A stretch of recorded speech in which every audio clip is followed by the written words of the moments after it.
Oh, good. Yes. So we don't have ourselves like in that weird ghost figure in the background of the image anymore. That's excellent. I must be on mic, otherwise people complain. Your audio should be good. Audio Everything is good. should be good. My headphone level is good. Speaking of gas bill, I just literally got an email then. Yeah, that's about where I thought it'd be.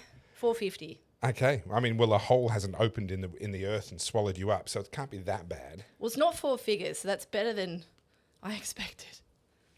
So I love, and this I'm sure is not one of your topics, but I love the fact that Victoria is announcing pulling back from gas while simultaneously relaxing the pullback from gas. It's like I did a video literally just last week about how they actually know that we need gas and how they love gas, and they're developing gas. They've just announced new gas fields off the southwest coast of Victoria. Yes. They're doing a new gas terminal in the Corio Bay.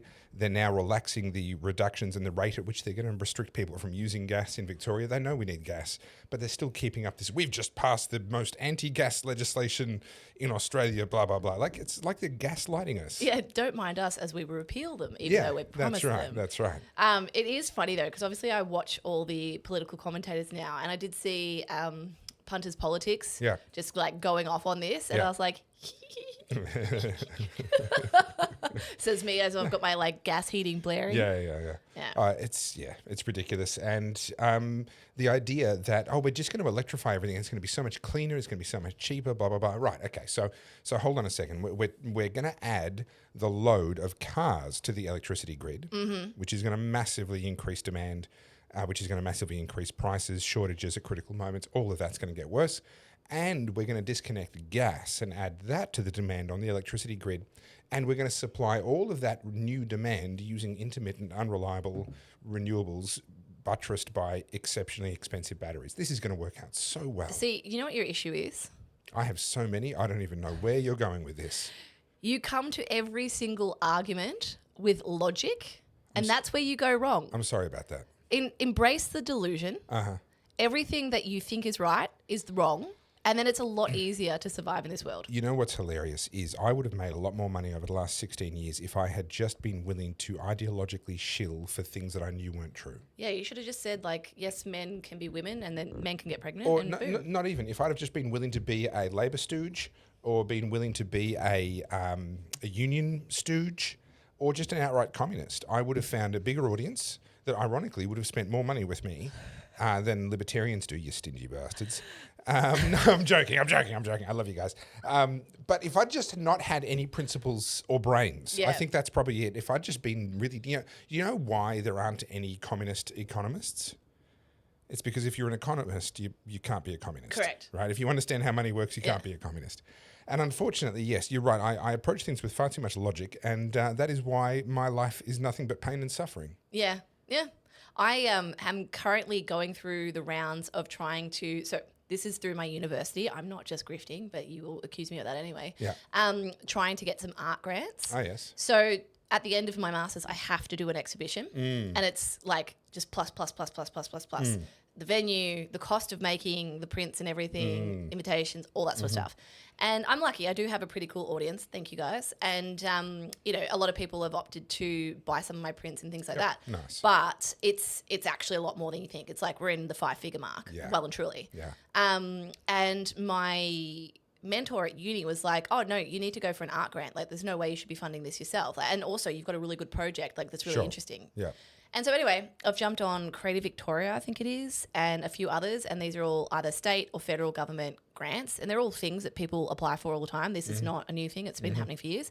Anyway, the questions on there, I'm like, I cannot answer these questions because if I give you my honest answers, like... It's an ideological purity test. It is. You don't get that money from the government unless you align ideologically with what the government wants you to align with. And the crazy thing is there is actually a grant around AI in the creative community that like literally my mentor sent to me. She's like, Carly, you would absolutely take this, like apply. And I'm currently torn because I know I could just lie and get the grant and be like, woohoo, but there's something in the principles I have that just makes me go, I can't do it. I'd rather do it the hard way. And this is why I'm probably not in the best financial position I could be if I just was like, yes, I'm a they, them and fucking, you know. Look, I've told you the story of when I turned down $1 million from Dick Smith. The super brief version for anyone that hasn't heard that before early in my time as a political commentator, Dick Smith got in touch with me and told me, he reached out to me for the purpose of telling me that he had this thing called the Wilberforce Award, which is where he was offering $1 million to someone 30 years of age or under, and I was 30 at the time, to be the face of his campaign against a big Australia. And I went, well, Mr. Dick Smith, with all due respect, I think you're wrong about a big Australia being a big problem. But if there's $1 million on the line, I'm willing to have a chat about it. I'm willing to, let's talk. What year was this? Because $1 million might have actually meant something then. Well, $1 million did. I was 30 years old. My parents had just been kicked out of their house. I was recovering from my little brief patch of being homeless, which I talked about on our live on Monday. This was right in a really, really tough part of my life. And it was, it's genuine. This is a millionaire, multimillionaire, ideologically driven, willing to spend his money where his mouth is, and an absolute gentleman, by the way. And he reached out to me. It wasn't me applying for a grant. He reached out to me and said, hey, I've got this thing. Are you interested? And so he was a perfect gentleman. He flew me up to Sydney. We spent a day together. We flew out on his private jet to a country town where he was the guest of honour at a town event.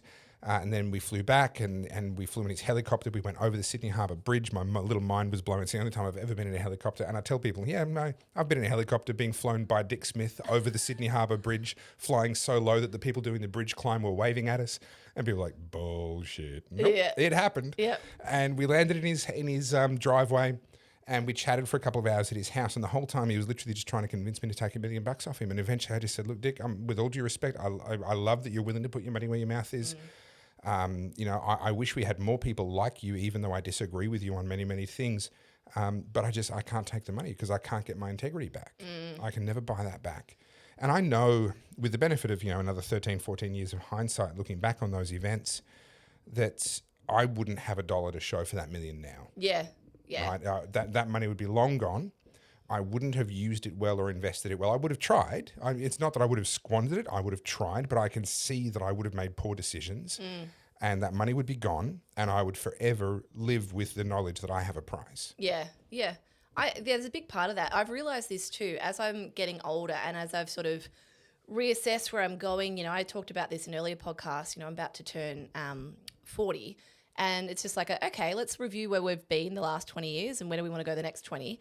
And I realize that the less shackles on me, the better. And what I mean by that is so long as I'm working for other people and, I'm a freelancer, so I'm always working for the client. Yep. I feel very unfulfilled creatively. Okay. I feel, like I haven't been able to fully flex my muscles and I get that. That's part of the client experience. Yep. But I'm like, if I can sort of build myself up into a way where I'm untethered and I'm able to actually express what I want, I'm sure I'll find support from people who align with that, but it will alienate me from the industries that I currently work in. Some of them.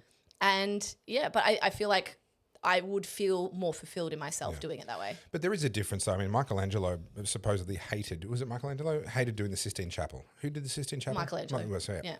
Apparently, so the story goes, he hated it. It was his least favourite job. And now that we can get up close to it and see it, he's like, there's some seriously messed up stuff he's done up there. Like he's had some fun. There's some political commentary up there, depicting his boss and the people that he was working for and all the rest of it. And by reputation, he hated that job, but that job funded an enormous amount of the other work that he did. And of course, we look at it and it's a genuine masterpiece. What an incredible piece of work that is. And I do think there is a place for taking the money in order to keep clients happy. That's capitalism at work. That's pulling your own weight. That's, and yes, by definition, that's working for somebody else, and therefore you're pursuing their creative vision rather than your own, etc. But if you can do that, pay your bills, have some left over so that you can do the projects where you get to pursue your creative vision, I think you're absolutely right. You will end up with an audience that are very willing to pay good money for a Carl's J Soda. I think that will happen. That will happen in time. But to get there, with integrity and with your own sense of self intact is the challenge. And I can understand the temptation there. You know what? This is our first tangent of the podcast. We're only 9 minutes in. Tangent time.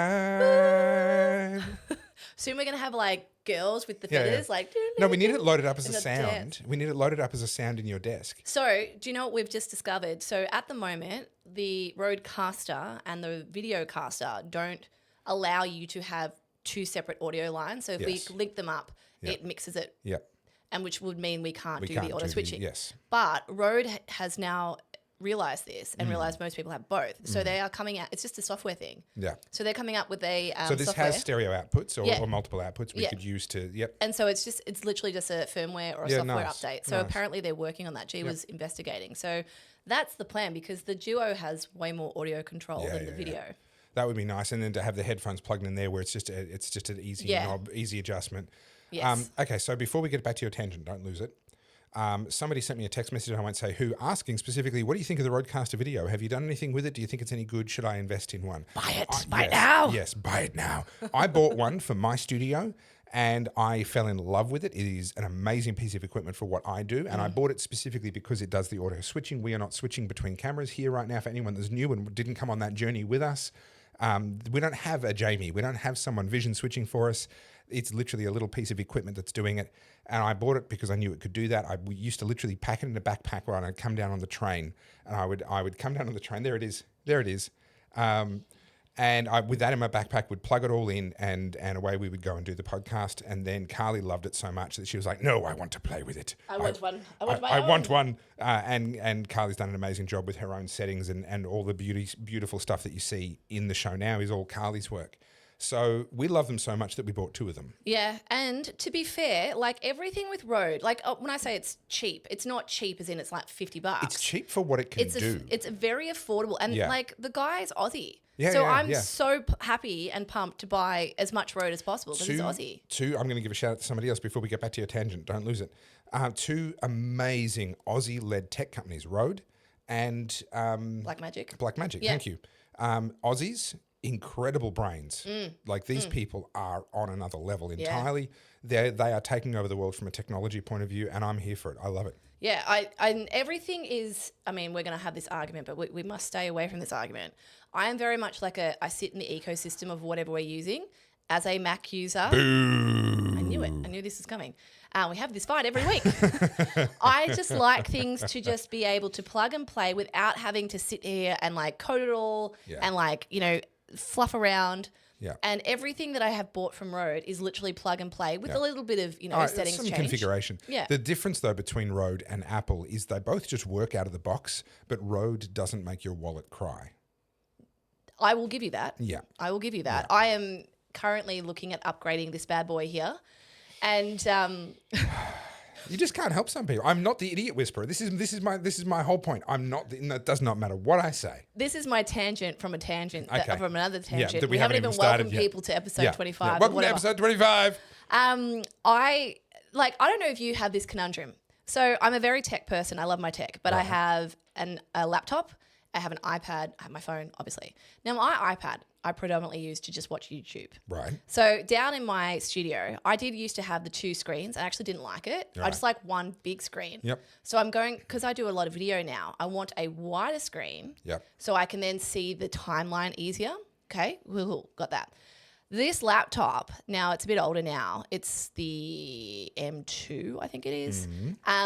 It's worth too much money to leave the house with it. Like Yeah. it freaks me out. And yes, it's insured, but like if I drop this bad boy, it's going to make me cry. I spilt coffee on it once. That was don't do that. That's very bad. It cost me $1,500. I fried it. It is amazing to me that Apple, of all companies, they know that their customer base is made purely of soy latte sippers. How have they not made their keyboards coffee proof? I actually don't know. Do you know what was funny? It's not funny. I'm still upset about it, clearly, because I'm talking about it. I had the cup in my hand. I actually don't know what I did. I just went, bleh. And it went on the keyboard. And within seconds, I was up and I was tipping it upside down and I was patting it. No, it's And too late, but it was, it's done. Yeah. And I took it to the Mac guy. He's like, the coffee smells good though. It's like it just happened 10 minutes ago. It's Mac-approved coffee. Okay, so what we have right now is a series of nested tangents. Yeah, and I haven't so finished we need this to start tangent. Can I coming finish back. this one? Okay, but no more. No Yeah, new yeah. ones. We have to start coming back. No. So my point was I was investigating what to do, right? Like what's the perfect tech setup? Because I still like the iPad. It's a bit old now, so it's Sure. not really updating a lot. It's like 2019. So in Apple's eyes, it's basically ancient tech. Yeah. And it's a bit annoying. And I was like, do I get for what we do with the podcast, do I get the iPad Pro? Yeah. But of course you can't because this Roadcaster app isn't on iPad, right? Yeah. I'm like, okay, cool. So do I buy a desktop version of a computer? And I was like, all right, let's entertain that. So go and buy like the Mac Studio, which is basically like, it's not a tower, it's a little, Yeah. but that's the one that you leave at home. Yeah. Do you know how much that little thing is? A kidney and half of your forearm. Without a screen. It's just the computer. For the specs that I wanted was like $7,000. I'm just sitting here going, what? No, things should be getting cheaper. Yeah. Why are we paying more? Well, okay, so I'll comment on this before we have to start coming back from these tangents. The chip crunch that came as a result of the COVID lockdowns and the supply chain interruptions is still with us to this day. Is it? Now, there are other factors involved now that have kind of kept it running. It's not with us for the same reasons, but we've never really come back from it. So you remember, you may not remember, I'm into cars. I follow cars. I can't afford a good car. I drive an old car. It's just, it's approaching 250,000 kilometres at the moment. But I keep an eye on what's happening with new cars. And there was a period there where people were waiting 12 months or more for a new car. Yeah. All they were waiting for were the chips, the control modules for the LED headlights or various other onboard computer systems. And all that was being waited on in order to, and if you bought a lower spec version that didn't have those headlights, you could get it straight away. But if you wanted the top spec version with the good headlights, well, that has a chip in it that we can't get for a year. That excuse me, that's partly resolved, but it's not fully resolved. And it's translated, and especially now, one of the big things right now is crypto mining. Uses graphics, GPUs, vast quantities of them in series, bathing in liquid nitrogen so they don't, create hell on earth. And unfortunately, we're competing price-wise for the same hardware in our little, Have a look at this. fancy Apple boxes. This is, you get two options with the Mac Studio. Yeah. And I'm all about future proofing. So I'm not going to buy something that's like a couple of years old because I want it to last me 5, 6, 7 years. And I normally get that out of an Apple laptop, to be fair. Yep. As I said, I just don't like leaving the house with this one. Yeah. So I was like, all right, let's future proof this. Look at this thing, $7,000. Okay, so hang on. The price on the left is kidney. The price on the right, that's, if my eyes don't deceive me, that's firstborn child? Yeah. Yeah, okay. Yeah. All right. And I'm glad we've discussed this on the podcast. Riveting stuff, as always. Let's come back one level of tangent. Where were we? Oh, I was talking about podcasting. And you know how they say that the left needs their version of Joe Rogan? Yes. And people like, well, you had Joe Rogan. You had Joe Rogan, lost him. yeah, correct. And then there's been You a lot kicked of... him out. Like, you didn't just lose him. He was having conversations that were verboten. Yes. And you kicked him out. Well, he was still a lefty up until Bernie Sanders got kicked out of the primaries. Yeah. And then that's And then it. he's like, hold on, guys. Yeah. So I was having this conversation with someone the other day about business opportunities around podcasts. Is it viable? Whatnot. And they're like, oh, what you need is someone to come in and invest. And I was like, actually, I prefer it the way that we're doing it. Yeah, bootstrapping. Bootstrapping because, A, we're like learning as we go. And you think about the tangent?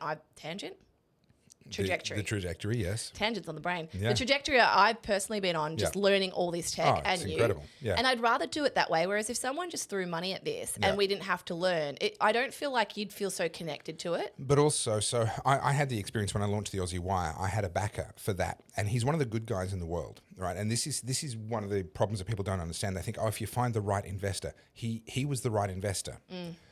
He was willing to take the risks. He was willing to spend the money. He's ideologically aligned. He's up for the fight. But unfortunately, as we hit bumps in the road, he wanted to get too involved in it and begin to micromanage it and take it in a direction that wasn't the one that I'd agreed to in the first place. I'm like, okay, well, you're welcome to go in that direction. I'm going to keep going in my direction. We parted ways. That's what happened. It's hard to hold together an alliance even when the person is the right person. Yeah. And if they're not the right person, now we parted ways and it was amicable. He hasn't given me any trouble since. I've given him no trouble since. He's continuing on with his thing and it's doing okay. I'm doing my thing and I think it's doing pretty well. That's an amicable split between two people that are actually adults. When you get tangled up with an investor who maybe isn't, or doesn't really share I've had that experience. Yeah, it gets really toxic really quickly. And it does when someone holds the money and the other person doesn't. Yes. And that's, something I learnt the hard way. When someone I am the creative talent. Yep. And I was very green. And then the person with the money was like, opportunity, great. That's It goes recipe for badly. disaster. So I'm at the point now where I've talked about this before. I'm beginning to be able to pay bills doing what I do. People are buying enough of my t-shirts and enough of my books. I'm getting enough views on YouTube, and between all of that, people are buying me a coffee via my website, tofufield.net.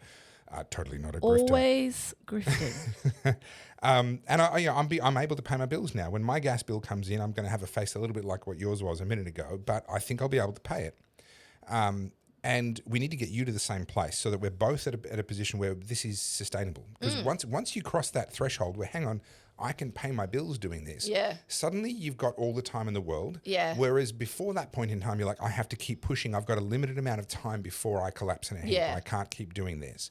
Once you cross that threshold, the time horizon changes completely. And we've got to get you there. If you contrast it to a lot of left-leaning podcasts that have popped up in the recent years, because they've realised that's how Trump won the election. They're being astroturfed. Yeah. Michelle Obama famously has got her own podcast and she gets roasted on it. She gets terrible views. Yeah. This is the former First Lady. She's getting like 5,000-6,000 views on YouTube. Yeah. And then you've got other ones, that the big one they're calling, it was nowhere until like a couple of months ago, and now it's apparently bigger than Joe Rogan. Not to call her daddy one. No. I don't know, something America. Okay. Pod Save America or something like that. Pods. Okay. Well, that's clever. I'll give them. That's a clever name. Pod Save America. Save America, and they've the left keep going, oh, it's beaten Joe Rogan, it's beaten Tucker. Right. I'm like, but Joe Rogan has built that audience from scratch over almost 2 decades. Yeah. Like, how long's Joe Rogan been going? Like, gosh, yeah, it would be 14, it would have 15 years? Well, yeah, since before I started. Ooh. Yeah. Hello. It's very windy and blowy outside. We've got some gremlins and phantoms opening windows and shutters for us. It's our friendly ghost. Yes. But yeah, so I think that just proves my point. You can throw money at things, right? Yeah. Like, that's easy. But you can't you can't buy an audience. I mean, you can initially, but... But here's the thing. At some point in time, the people throwing money into that money pit are going to want to see that money pit start to fill up and then eventually start to give them money back. Well, they're going into it for the wrong reasons. They're like, all right, we'll get behind Michelle Obama's podcast. We'll throw some money at it, give her a really nice set, give her an allowance, money, whatever. And then all of a sudden they're hoping that because she's Michelle Obama, she just brings this audience in, and then they flood it with advertisers. Yeah. But the audience has to be there. You can't lie about the statistics. And my wife was telling me that she attempted to watch Meghan Markle's show on Netflix. God, why would you do that? I know. She's got a masochistic streak, which I really should start to exploit more. Moving on. She has a masochistic streak because she tried to watch Meghan Markle's Netflix show. That's what I'm talking about. And she said she had to actually fast forward through parts. She's watching the first episode and she's trying to give it a proper red hot go. And she said, I had to keep on skipping forward because it was so insufferable. I couldn't tolerate it. So then I jumped to the second episode in the hope that would be better, and it was even worse. And I gave up at that point. Did you ever see that podcast? I have to pull it up. It was Meghan Markle on podcast recently, and I can't remember who the person was. She was a makeup mogul. Right. Here she is. This one. Jamie Kern. Have you ever seen this? Share screen so people get to see Yes, it? I will. I'm just pulling it up. It's even better when it's like the clipped version. Right. All right, hang on. Let's go. Here. I'm so sorry, everyone. I'm so sorry. I didn't mean to take us here, but here we are. Here we are. Oh, no, hang on. Oops. Come back. There we go. All right, so... And so, that's the stuff that fills my cup. But I'm trying to also enjoy these big wins right now. Yes. Enjoy them. I remember one of the few things I regret. I can't play the whole thing. You will die. But she's just like, yeah. Oh my God. Look, there's a place for that, but the place is not like big budget Netflix special, global superstar kind of stuff. Like, okay, have that. Look, make whatever podcast you want. Audiences will decide. The problem is when someone pours a chunk of money in to a form and a format and a kind of podcast where audiences are going to decide, no thanks. Yeah. That's a problem. Anyway, we are on episode 25. Have we come all the way out of our nested tangents now? I forgot what my original tangent was. We tangented so many times. But that's fine. That's fine. Okay. It'll come back to me. It can't be that important. It's like a fractal of tangents. Yeah. Yeah. So this is episode 25. Yay. That means next week is 6 months. Yeah. That's pretty amazing good. And also slightly terrifying. Yeah. And thanks to you, we haven't missed a week. There was a week there that I couldn't do, but you held up the whole team by yourself. You did it solo. You got a very crappy episode. Well, but I was there. But it was there. It exists. It's an episode. It's sorry. No, we're trying to keep everyone on tangent. On tangent. Keep everyone on tangent. Yes. Tangent's like the only... I detect a new tagline for the show. Stay on tangent. That's actually really funny. So today's episode is all about Trump's Iran airstrikes. Oh gosh, this is so interesting. So much to talk about there. And those of you who caught us live on Monday, we Yeah. made some predictions and Yeah. they've pretty much come to fruition. Look, broadly speaking, I'm not Yeah. going to say that we're Nostradamus, but yeah. Yeah. I think it was just logic and common sense. I but think Trump truffing the F-bomb to CNN. Okay, and this is going to send some people's heads into meltdown. The ones that are trying to say that he's just a Jewish shill, blah, blah, blah, are going to really struggle to Candace explain Owens this is one not going to away. be coping well. Yeah, it's a bad day for her. John Pesutto. John Pesutto being taken to court, well, not strictly being taken to court, but the loan is going to court. And this is a popcorn moment for me. Yeah, I've got things to talk about. Yeah. JoJo Siwa, this is a special request of yours. Oh, yes. I handball all of my pop culture trash straight across to you. No. Can I just bring this to everyone's attention? I'm meant to be the pop culture or the culture person. Yeah. But it's actually this bloke who sends me things and goes, are you all over this? Have you seen this? I'm living out my dark fantasies, the stuff that I'm not allowed to acknowledge publicly. Are that you I a follow. Tattle Life troll? Listen. I can neither confirm nor deny. He reads the Daily Mail every day. Whether I sent a box of dildos to your boyfriend. Wait, he didn't tell me about the dildos. I thought he'd like them. I'm sorry, G. Okay, and anyone that hasn't been watching since the beginning of the Oddcast is going to be sitting there going, what? Yeah. Like that is an if you know, you know joke Yeah, right there. sorry guys, you've come in at a weird time. Anyway, moving on. The New York City mayoral race, Cuomo versus Mamdani. Okay, you're going to have to bring me up to speed on that. I haven't been I've got following a lot to say about Okay, that, but don't yep. worry, I've got things queued up. I have a clip here of Jasmine Crockett. Do you know who she is? No. Congress. US US Congress. Everyone's like, oh my God, Donald Trump swore. I'm like, Yeah. have you heard the potty mouth coming out of the Democrats? Like, we'll get to that. Yeah. But also, because we get told off for swearing all the time. Guys, if you are offended by words, clutch those pearls a little harder, would you? Like, And grow up. don't know if you've noticed, we're Australian. Yeah. So, So fuck off. No, stay. I just did that for comedic effect. Arnold Schwarzenegger's appearance on The View. heard of it, didn't Okay, follow that's it. good. Yeah. Whoopi Goldberg's controversial comparison. Yes. Look, this is Whoopi being Whoopi. Yeah. Whoopi cushion. I've actually gone to the lengths to research Iran's human rights record because, of course, all of our favourite feminists are now Team Iran. Yes. Did you know that being a woman in America is worse than being a woman in Tehran? I didn't know that until the feminists didn't told know me. that either. And also, I believe... Thanks, Whoopi, for confirming that. And you may know this because you've just been looking it up, but if my memory serves me correctly, was not Iran at the the chair of the UN Human Rights Commission at one point then? They've certainly been on it. So, Iran obviously hold the moral high ground. Absolutely. Yeah. And everyone seems to have forgotten, what's her name? Mara. Oh, hang on. It's in my notes. I hate all these names that I can't pronounce. Gosh, what's her name? The young girl, Mahsa Amini. Sorry, I always get her name wrong. The woman that didn't wear the hijab. Yes. And then she was murdered by Iran. Yeah. Everyone forgot that real quick. Yeah, it seemed to blow over. Yeah. So all this hypocrisy and just the cognitive dissonance What from was it a journalist murdered in Turkey, I think, when he went to the Iranian embassy? And they only know the details of what happened because... Wasn't it Saudi that did that though? Oh, was that Saudi? Yeah, Okay, sorry, I I'm might be confusing getting our mixed Arab up. states. Yeah. Sorry about that, guys. Anyway, and then have you don't hurt seen me. the Paris Street Festival incidents? No. There's a lot to get through. So, I know everyone wants us to get to Iran. We will get to it. But first, we must play this. I want to make sure I have the right one. Hold up. Have we done good news? We haven't. I haven't done good news. Quick, what's your good news? My good news is something that I found funny, Okay. that other people would classify as casual racism. So I'm just Okay. gonna put the Hit us. story out there. It was on my way here. Whoa. Sorry. Whoa. The audio's working. We were on our way here. My wife was driving the car down to Melbourne with me. I was, editing in the back as I do. We stopped for some food at what is actually quite an impressive, roadside servo. And we walked in to find the toilets. And as we walked in, I was hurrying to find the loo. And my wife was behind me. And I looked across to my left, and we were walking directly past a sushi store. I love sushi. I really do. And it was just this moment of glee, of joy in my heart that I wasn't going to be condemned to just another dreary takeaway shop. And instead of turning around to my wife and saying, wife, dearest, are you aware that they serve the finest of Japanese cuisine here? I looked over my shoulder towards my wife and I went, sushi!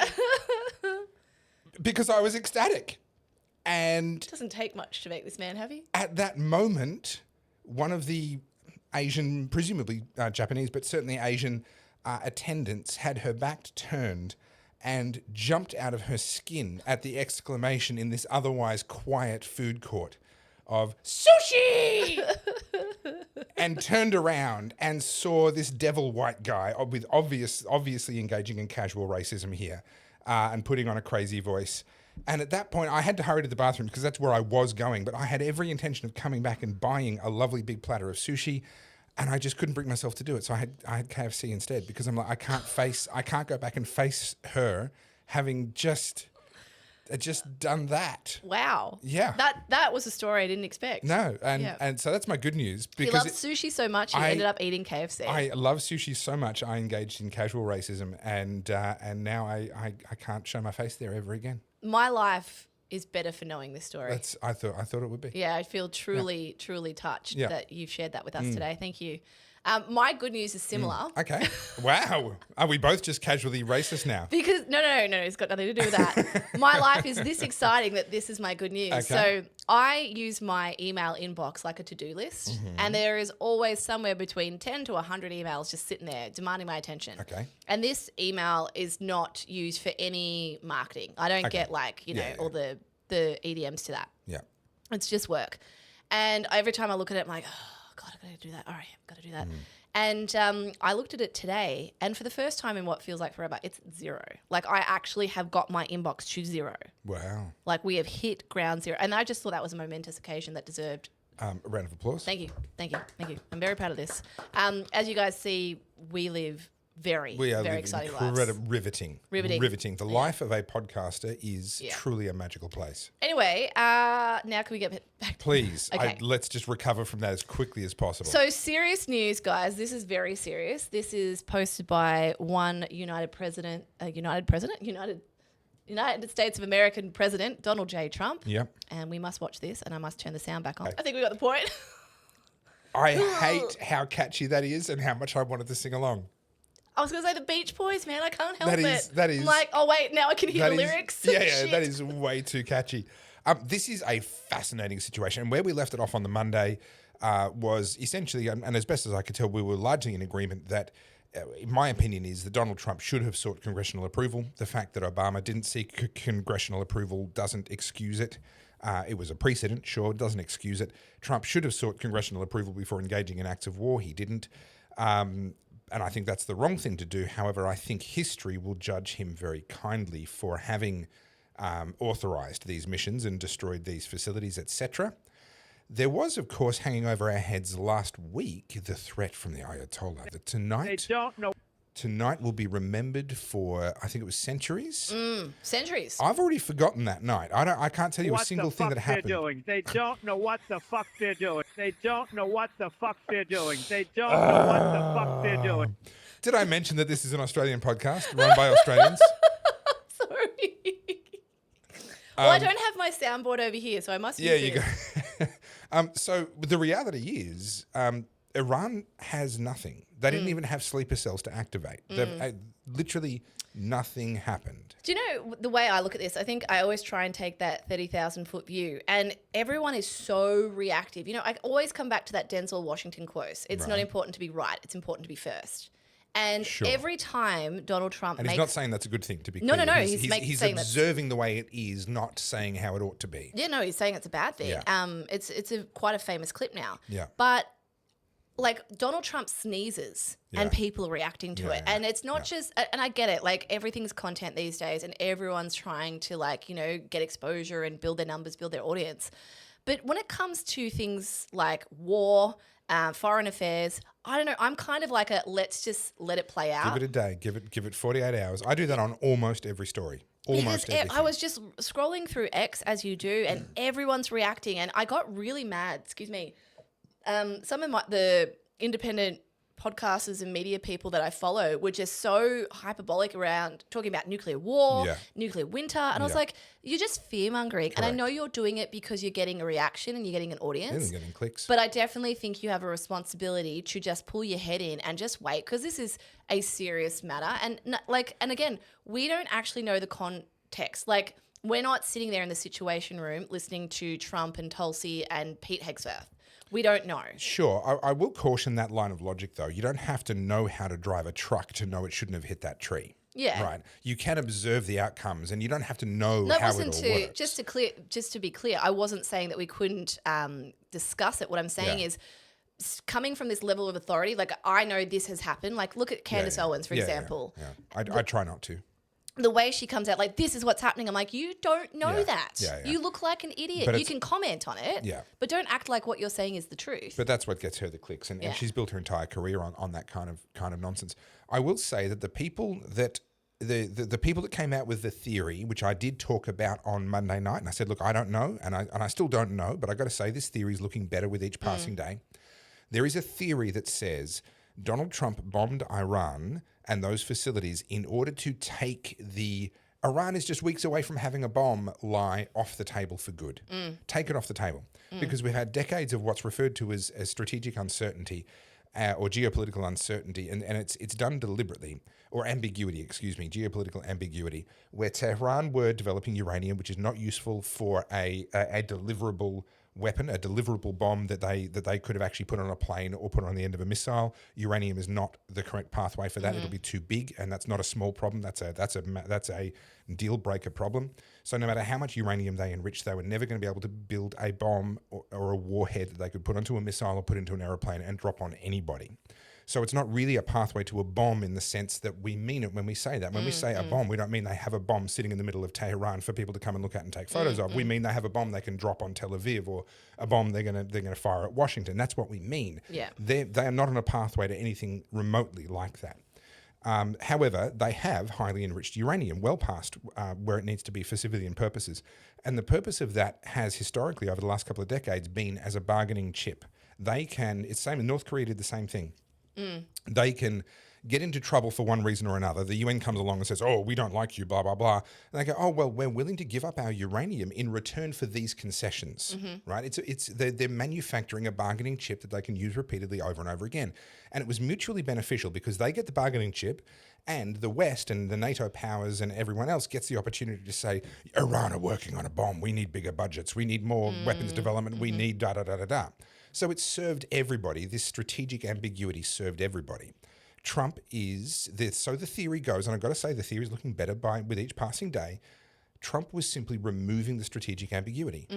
What reason do you have for a ground war in Iran now? They're not weeks away from getting a bomb anymore. Now, the media are working pretty hard to say, oh, they moved all this stuff. They've still got the bomb, blah, blah, blah. They never had the bomb. They're not going to have a bomb that means anything in a practical sense. They've got a bomb that could blow up in one of their own cities, maybe eventually, but they're not even close to that right now. And Trump's taken that off the table. And I think that's going to piss a lot of people off. I think it's going to piss off the Israelis. Yep. It's going to piss off the military-industrial complex, the deep state. And I've got to say, I've been critical of Trump throughout this, and there are things that I think he could have and would have and should have done better than what he's done. Yeah. But I think we're already, in just the few days since I said history will judge him kindly, I think we're already beginning to see the fruit of that. He, I think, has successfully, pardon the expression, defused the bomb in the Middle East by taking the Iran is going to have a bomb within a couple of weeks argument off the table. What I find really interesting is, like, we're talking about nuclear winter, nuclear bombs, and this has been like a stablemate of any millennials' upbringing and Gen X. This isn't a new thing. It comes up every 10 years. We had the weapons of mass destruction. You know, in the 80s, you had, what did you have in the 80s? What was the big problem? Well, 80s was dominated by the end of the Cold War. Yeah. The Cold War went on until 89. The Berlin Wall came down. 91, the USSR broke apart. And so, you know, the threat of nuclear war has always kind of been there. And, you know, there's the whole MAD principle that, you know, no one's going to actually press the big red button because it'll be like once you've done it, mutually assured done. destruction. Yeah. Yep. It's a flush the entirety of humanity down the drain button. Yeah. And I mean, I've said that before. Neither Trump or Putin, and I don't think Xi Jinping want to be known as the leader who did the... Nor Kim Jong-un. to be honest. The Ayatollahs are different. I will, the people that are warmongering and fearmongering about Iran, I will concede this point to them. The Ayatollahs are not the same as Xi Jinping or any of these other people. They are suicidal. They are ideological to the point of being willing to be suicidal.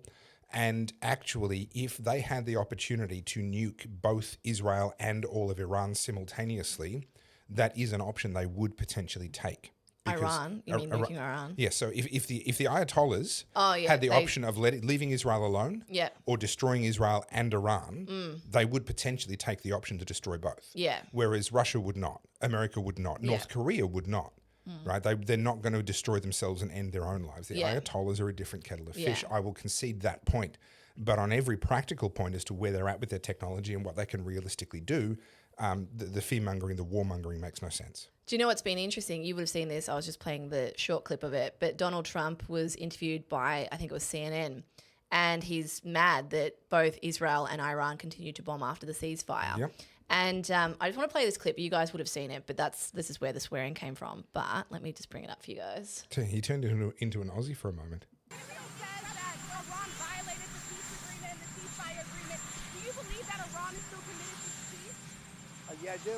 They violated it, but Israel violated it too. Are you questioning if Israel is committed? Israel, as soon as we made the deal, they came out and they dropped a load of bombs, the likes of which I've never seen before. The biggest load that we've seen. I'm not happy with Israel. You know, when I say, okay, now you have 12 hours, you don't go out in the first hour and just drop everything you have on them. So I'm not happy with them. I'm not happy with Iran either. But I'm really unhappy if Israel's going out this morning because of one rocket that didn't land, that was shot, perhaps by mistake, that didn't land. I'm not happy about that. You know what? We basically have two countries that have been fighting so long and so hard that they don't know what the fuck they're doing. Do you understand that? Do you have a response to Iran on this? What I look at that, you know, everyone's up in arm about him swearing. Finally, Yes. a real person just saying it. Like, you know, I'm not saying Donald Trump's amazing in every capacity, but that's who I want as president. Yeah. What he showed us there is the ultimate currency in politics, which is authenticity. Yes. We know that that's actually what he means. And everyone's up in arms. Oh, he shouldn't have swore. Are you joking? No, Every forget single that. one of us swears. Forget that. And he was emphatic with his delivery as well. And these are legitimate words that have legitimate meanings. Every single English speaking person understood what that sentence meant, and quite frankly, most non-English speaking people would still have understood what that sentence meant because of the presence of the word fuck. Yeah. Right. That word gave it its meaning. Yeah. So therefore, if it has a meaning, if you could put it in a dictionary with a definition alongside it, then it's now a word. Yeah. I just looked at that and I went, that's who I want to be president. You remember all those movies growing up, you know, Harrison Ford was president and he'd deliver these like, get off my plane. That's who I want as a president. Like just someone who can sit there and just be real with me. You know, everyone talks about Obama being a statesman. Yeah, okay, he was polished. He was slick. But he was not relatable. Yeah. It was very, very evident. He lived in an ivory tower. Yeah. And, you know, the Democrats co-opted the intellectuals and the academic circles. And then they're like, oh, this is the way it should be done. I'm like, yeah, but you're alienating everyone that doesn't operate in that realm. So this whole situation, the way this has unfolded, the raids that Trump did, Trump's response now to the continuing hostilities, etc. What this does for me is it tends to indicate, and again, I'm not going to deal in the absolutes that other people do, and you don't deal in those absolutes either. We don't actually know. But what this indicates to me is that our early theory that it wasn't Trump who was involved in the bombing of Iran in the first place. So let's not forget that this particular round of hostilities, yes, this goes back hundreds and thousands of years, but this particular round of hostilities was kicked off by Israel firing on Iran in order to damage their nuclear capabilities, etc., under the claim that they were weeks away from having a bomb. Yeah. That's what this latest round, 12 days ago, whatever it was, that's how this kicked off again. And the question at the time was, did Trump know? Is this an official US government sanctioned attack or is this not? Yeah. And the theory that was put forward and the one that I repeated and said, look, it's only a theory, but this is what I think is going on. I think this is a deep state war. I don't think Trump knew. I think the military industrial complex needs to destabilize the region because they can't go another 4 years without a new war.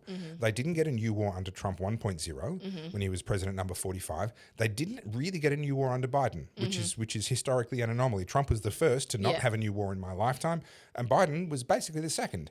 Quite remarkable. They even lost Afghanistan. Not that that was worth a lot of money to them, but the war in Ukraine was their best hope. Now, Biden didn't start that war. But certainly they were funding that war, and they were pouring a lot of proxy war. Correct, they were pouring a lot of equipment in, but that had already started to come off the boil, and they were counting on, and then they were counting on Kamala Harris. Yes. And then there'd be wars everywhere, and away we go. We can make all of our money. They got Donald Trump, and he's even more anti-war now, I think, than what he was first time around. So the deep state said, "Hey, we've got to do something. What's the hot button that's going to wedge Trump's base?" And I've talked about wedging before, and I won't go into the details here. But to split Trump's support base, Israel. Yeah. Israel is the thing that can split Trump's support base, and we're watching that happen in real time. Yeah. They weren't wrong. And so they decided, right, how do we get Israel to attack Iran? Let's feed them some intelligence. So my suspicion is that what happened was the US intelligence agencies fed intelligence back across to Israel. Israel responded on the basis of that intelligence, whether that was real or imagined, and that's how this whole palaver began. I think Trump is proving to be a very wise hand. Yeah, I think so. And I think this is key with the way that Trump negotiates as well. Trump holds his cards close to his chest. He's very emotional, but he's a very smart man. Whether or not it's the right thing, via Congress and, constitutional, I don't know anything about the American Constitution other than the basics. So I don't know about that.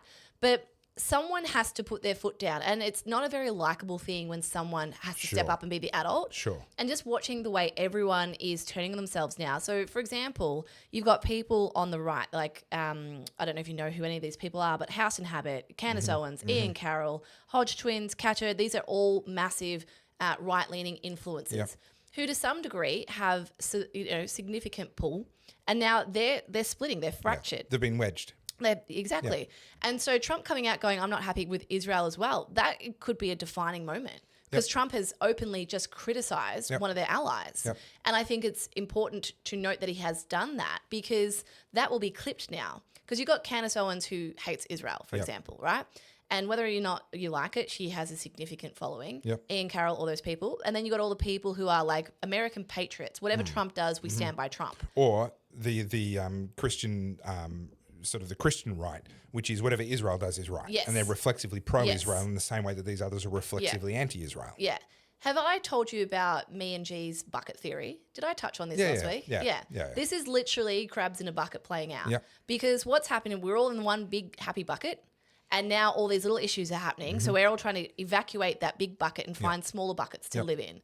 And what's happening with that, the fracturing of the base, is it's just creating instability among those who are, for the most part, ideologically aligned. And now everyone's just fighting with everyone. I think this is all very deliberate because people who are divided are a lot easier to control. Well, and you've got to watch out for wedging. This is something that was a real learning curve for me in the first 6 or so years of my time as a political observer and commentator. And I just had a bit of a run-in with somebody that I really love as a human being and in terms of what they've done. Had a bit of a run-in a few months ago with someone because they were being used as a wedge, as the public face of a campaign that people like me and them would not have supported ordinarily. But because it was them personally, they got involved in the campaign because they have kind of a blind spot in that particular spot because it's them personally. And by the people funding the campaign, picking them as the face of that campaign, they're going to split the opposition to the campaign. Yeah. Our opposition would have been united if they'd picked some other person to be the face of the campaign. But because they picked this person with some profile, with some sympathy amongst this group, they're splitting the opposition and giving themselves a much better chance of being successful. This is wedging. It's a very, very tried and true and very successful. It's a very good political strategy. But once you see it, you can't unsee it. And what I think happened was the deep state sat there and said, how do we wedge Trump's base so that we can drag Trump into a war even if he doesn't want one? Yeah. And they thought that Israel was the wedge because they were going to watch the fracturing happen. We've watched it happen. It's a successful. The strategy's worked. But in my opinion, at the moment, the way it looks is that Trump has successfully navigated that trap. And the situation is actually now much better than it was literally only a week ago. Yeah. Can I give you a palate cleanse for a second? Sure. I'm going to just share this with you because I thought it was funny. Hang on. This is North Korean leader, Right. Kim Jong-un. Yes. And I just thought this was the funniest photo. Look, you've seen Team America, yes? Yeah, well, police, yeah. Look how little he is. Yeah. I so won't. So that was his dad, Kim Jong-il. Yes, I'm yes. so I so won't. wrong. And all this discussion around nukes, you come back to North Korea as the most volatile of the mix, and do they really have them? And I just think it's interesting because They've set them up. They've tested nukes. well, apparently, yeah. But if you can't see the comments, if you read the comments here, it's like they're all Chinese. They were smuggled through Pakistan, whatever. I see. Yeah, how they got them, and I just find it really interesting because there's a comment here, and this is obviously from someone who is left leaning. The message to the world is clear. Nuclear weapons are weapons of peace. If you want your country to be free, especially from Western colonization and aggression, have news. Can you hear me, Africa? Have nukes, sorry. That is a fascinating take. Yeah, that's just there. Wow. And it's just interesting hearing what, like I said, I like to see what the other side's saying. If you have nukes, the West will leave you alone. Right. Apparently those are nukes of peace. Nukes of peace. First ones of those I've come across. Nukes of peace. So I just, I don't know. I like to read both sides. I want to know what other people are saying. And that's fair. I just thought that was such a funny image because he's like, it's great. And I need to go back and rewatch Team America World Police, except that vomit scene that just goes on and on and on and on and on and on and on and on and on and on and on. That's so old now. That's over 20 years old. Yeah, I feel ancient. So I recommended that as a movie for us to watch at a friend's house. Oh, yeah. And 4 of us got together, and it turns out that the mum was home, and the mum was not impressed with the violence and the swearing. Naughty. And, I was in The shit. the sin bin for sin quite bin. some time after that movie recommendation. Yeah. No regrets. Great movie. For context, I'm just going to play this for you as well. This is Jasmine Crockett, the congressional Democrat senator from Congress member. I don't know which state she's from, but for everyone that's up in arms about Trump swearing, just remember this woman is currently in Congress. And to understand enough about the Constitution to the extent that I'm the one that's supposed to make the fucking decision or at least get a vote. So, this is where we're at. Yeah. And she's just talking about congressional procedure. Yeah. Trump's talking about nuclear war and people not abiding by ceasefires. So I'd give him a pass. Yeah, I just But it's a bit like Elon's supposed Roman salute, Hitler salute thing. You can find so many examples of Democrats waving at crowds and doing gestures and doing the whole beating their chest and then waving to the crowd, and it looks very, very similar. Yes. But it's this clickbait, it's this gotcha. And unfortunately, a lot of viewers, a lot of consumers of media only consume one side, to your point of wanting to watch both and read comments on both. And therefore, they fall for it. And this is why I always say, read the other side. The best way to win a debate is to argue as if you're on the other team. Yeah, correct. It just gives you a much more well-rounded perspective. Yep. But transferring over now to Iran adjacent, we're going to talk about Iraq?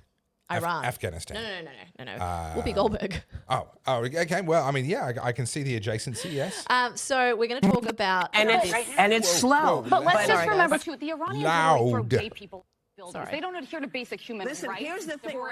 Let's not do that, because if we start with that, we have been known in this country to tie gay folks to the car. I'm sorry, but where the Iranian regime is today in 2025 is nothing compared to the United States. Keep hanging black people. So it is not even the same. I couldn't step foot during this. Wait. That's not what you mean to say. It is the same. No, it's not. The year 2025 in the United States is nothing like if I step foot wearing this outfit in Toronto. Killed for I'm sorry. What, they I can't have my hair showing. I can't wear a skirt. I can't have my arms out. I'm telling you, I literally said it was up to the Iranian people. Yes, it is up to them. And that's why I am saying that it is the same. Murdering someone for their difference is not good, whoever does it. It's not good. I can't listen to much more of that. So notice how that end statement was borderline meaningless. She's had to generalize in order for her point to land. Back. She's had to generalize her point so wide that everyone agrees with it. Okay, to turn around and say, segregation era United States or slave era United States, and to say, we can't criticize Iran today because the United States used to do this. Well, hang on. The United States recognized that was wrong and it changed. Iran has not. That is the very definition of having moral standing, to say, we used to agree with you. Then we realized this was wrong. We did the hard yards, and now we're expecting you to step up too. So I thought this was worth discussing. Now, I obviously am not a human rights expert. I've got this from Amnesty International because this is, where people talk about human rights. So I just wanted to share this on the podcast. We have got now people like your Clementine Fords because, of course, and I'm sure if Abby Chatfield was on social media, she'd be championing Iran right now. She must be like really thinking she's picked the wrong week to step away. Yeah. Well, mental health apparently. But I just want to talk about Iran's human rights abuse towards ethnic groups, including genocide. So these are just a little bit of highlight. So we've got the Kurds. They face discrimination in language rights, political expression, and cultural autonomy. And much worse. Many Kurds are also Sunni Muslims, which compounds repression. Kurdish political activists are frequently imprisoned or executed on national security charges. Yep. Ongoing military crackdowns have occurred in Kurdish majority areas, especially following periods of protest. I'm going to say this wrong. Baloch, B-A-L-O-C-H. Okay. I'm not sure. Yep. I apologize if I got it wrong. Primarily Sunni Muslims located in the southern eastern province of Sistan and I'm not even going to pronounce that, Balochistan, among Iran's poorest and most undeveloped regions with high unemployment and poor infrastructure, accused of separatism and regularly targeted in security operations. Extrajudicial killings and executions of these activists are common, and the regime uses anti-drug operations as a cover for militarized control of the province. Azwazi Arabs, again, I'm butchering these names, I apologize. Indigenous to the Khuzestan province in Iran's southwest, they face discrimination in education, housing, and employment. The region is resource rich, especially in oil, yet the Arab population suffers from high poverty and state neglect. Arabic language and cultural expression are restricted, and these activists are often accused of terrorism and sentenced to death. The Azeris, Iran's largest ethnic minority, predominantly Shia and culturally Turkic. While less persecuted than others, Azeris face cultural and linguistic suppression, including bans on Turkic language education, and protests over identity and language rights are routinely cracked down on. And the Baha'is, Iran's largest non-Muslim religious minority, considered heretical by the regime, subject to intense persecution since 1979, banned from universities and government jobs, homes and cemeteries destroyed, leaders imprisoned. They are denied the right to practice their faith openly and are frequently targeted in state media campaigns. Christians, especially converts from Islam. Recognized Armenian and Assyrian Christian minorities have limited religious rights, subjected to massive human rights abuse and murder. Muslims convert to Christianity, however, are viewed as apostates and often imprisoned or worse. Church raids and the detention of pastors are common. And of course, this is something that Clementine Ford will never acknowledge, that gays and lesbians have it worst. LGBTQ plus individuals in Iran, particularly gay men, lesbians and transgender people, face severe state-sanctioned persecution under the Islamic Republic. Their existence is not merely marginalized, it is criminalized and pathologized by law, religious doctrine, and social enforcement. Legal status and punishment. Same-sex sexual activity is illegal in Iran and punishable by lashes, imprisonment, and even execution under the Islamic Penal Code. Gay men face the harshest penalties, including the death penalty, especially for repeat offences of sodomy. Lesbians may receive lashes or imprisonment since through sentences often result in lengthy imprisonment. There is no legal recognition or protection of LGBTQ plus people in any form, no anti-discrimination laws, no civil rights frameworks, and no safe reporting mechanisms for abuse. The Iranian regime uses morality police, surveillance, entrapment, and digital monitoring to target LGBT individuals. There are documented cases of torture, rape, coerced confessions during detentions, and families often cooperate with the state, leading to forced disappearances, honour killings, and suicides. Let's also mention honour killings of young women. Even in heterosexual relationships, oftentimes the young women can be the victims of rape, and then they are the ones executed. Let's also, I mean, it just goes on and on and on. So, and you know, the state-sponsored terrorism, where they have been equipping other groups to then bring acts of political terror and violence to others. This is a measure of just how insane Trump derangement syndrome has become.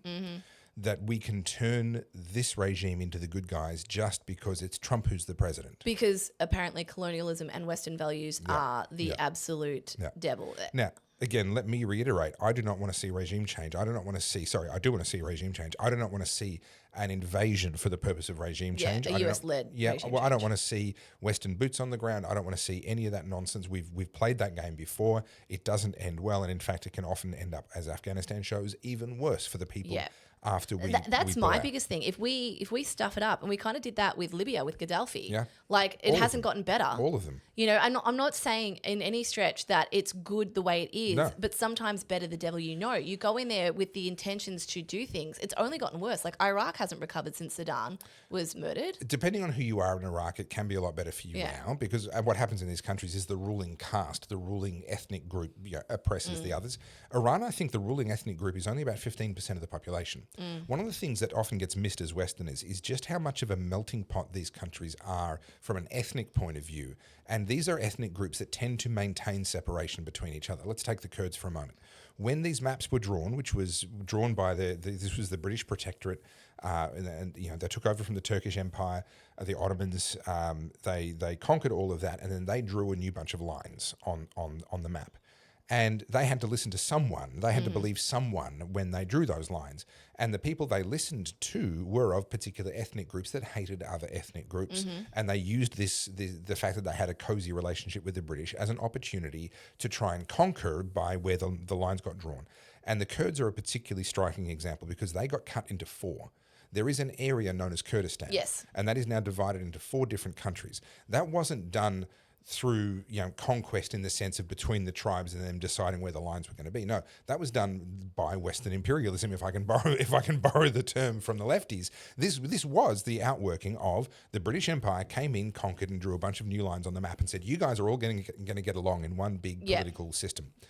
Unfortunately, a lot of these conflicts and a lot of this oppression and repression is going to continue until those lines are able to be redrawn. And a lot of these groups that are sitting there going, "Hey, we want to separate. We're a separatist group. The Kurds want Kurdistan. Other groups want their own groups." Actually, that makes a lot of sense. Yeah. It actually makes a lot of sense to break this whole region down into much, much, much smaller blocks where they're sharing parliament and sharing power with people that they don't have 2,000 years worth of hatred built up against. Yeah. That actually does make a lot of sense. What doesn't make sense is for Western powers to go and spend more blood and more treasure going in there and trying to sort that region out.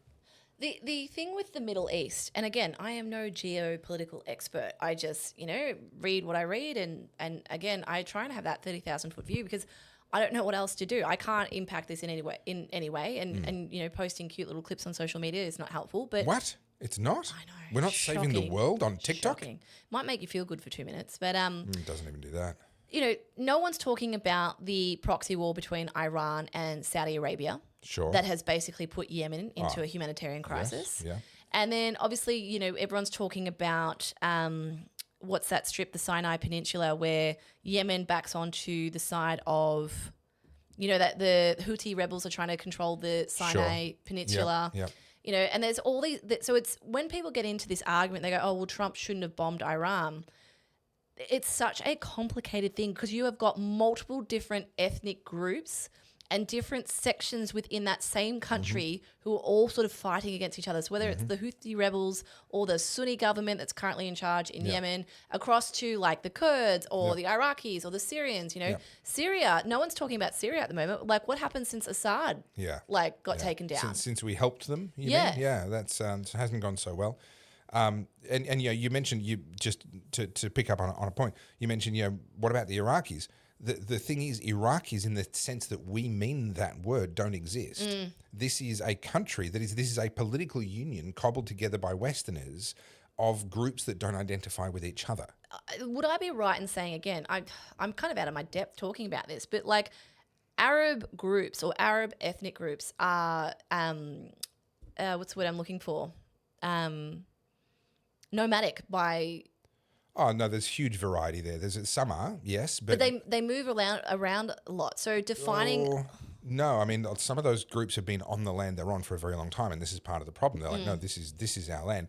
What they are is they're tribal in the sense that they can trace their lineage back not necessarily unbroken, but they know their family history, their tribal history back to a specific ancestor. Some of these groups can, they can tell you which of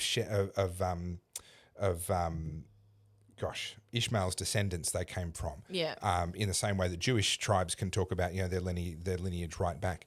And this is a part of the world that was inhabited very, very early in human expansion across the globe.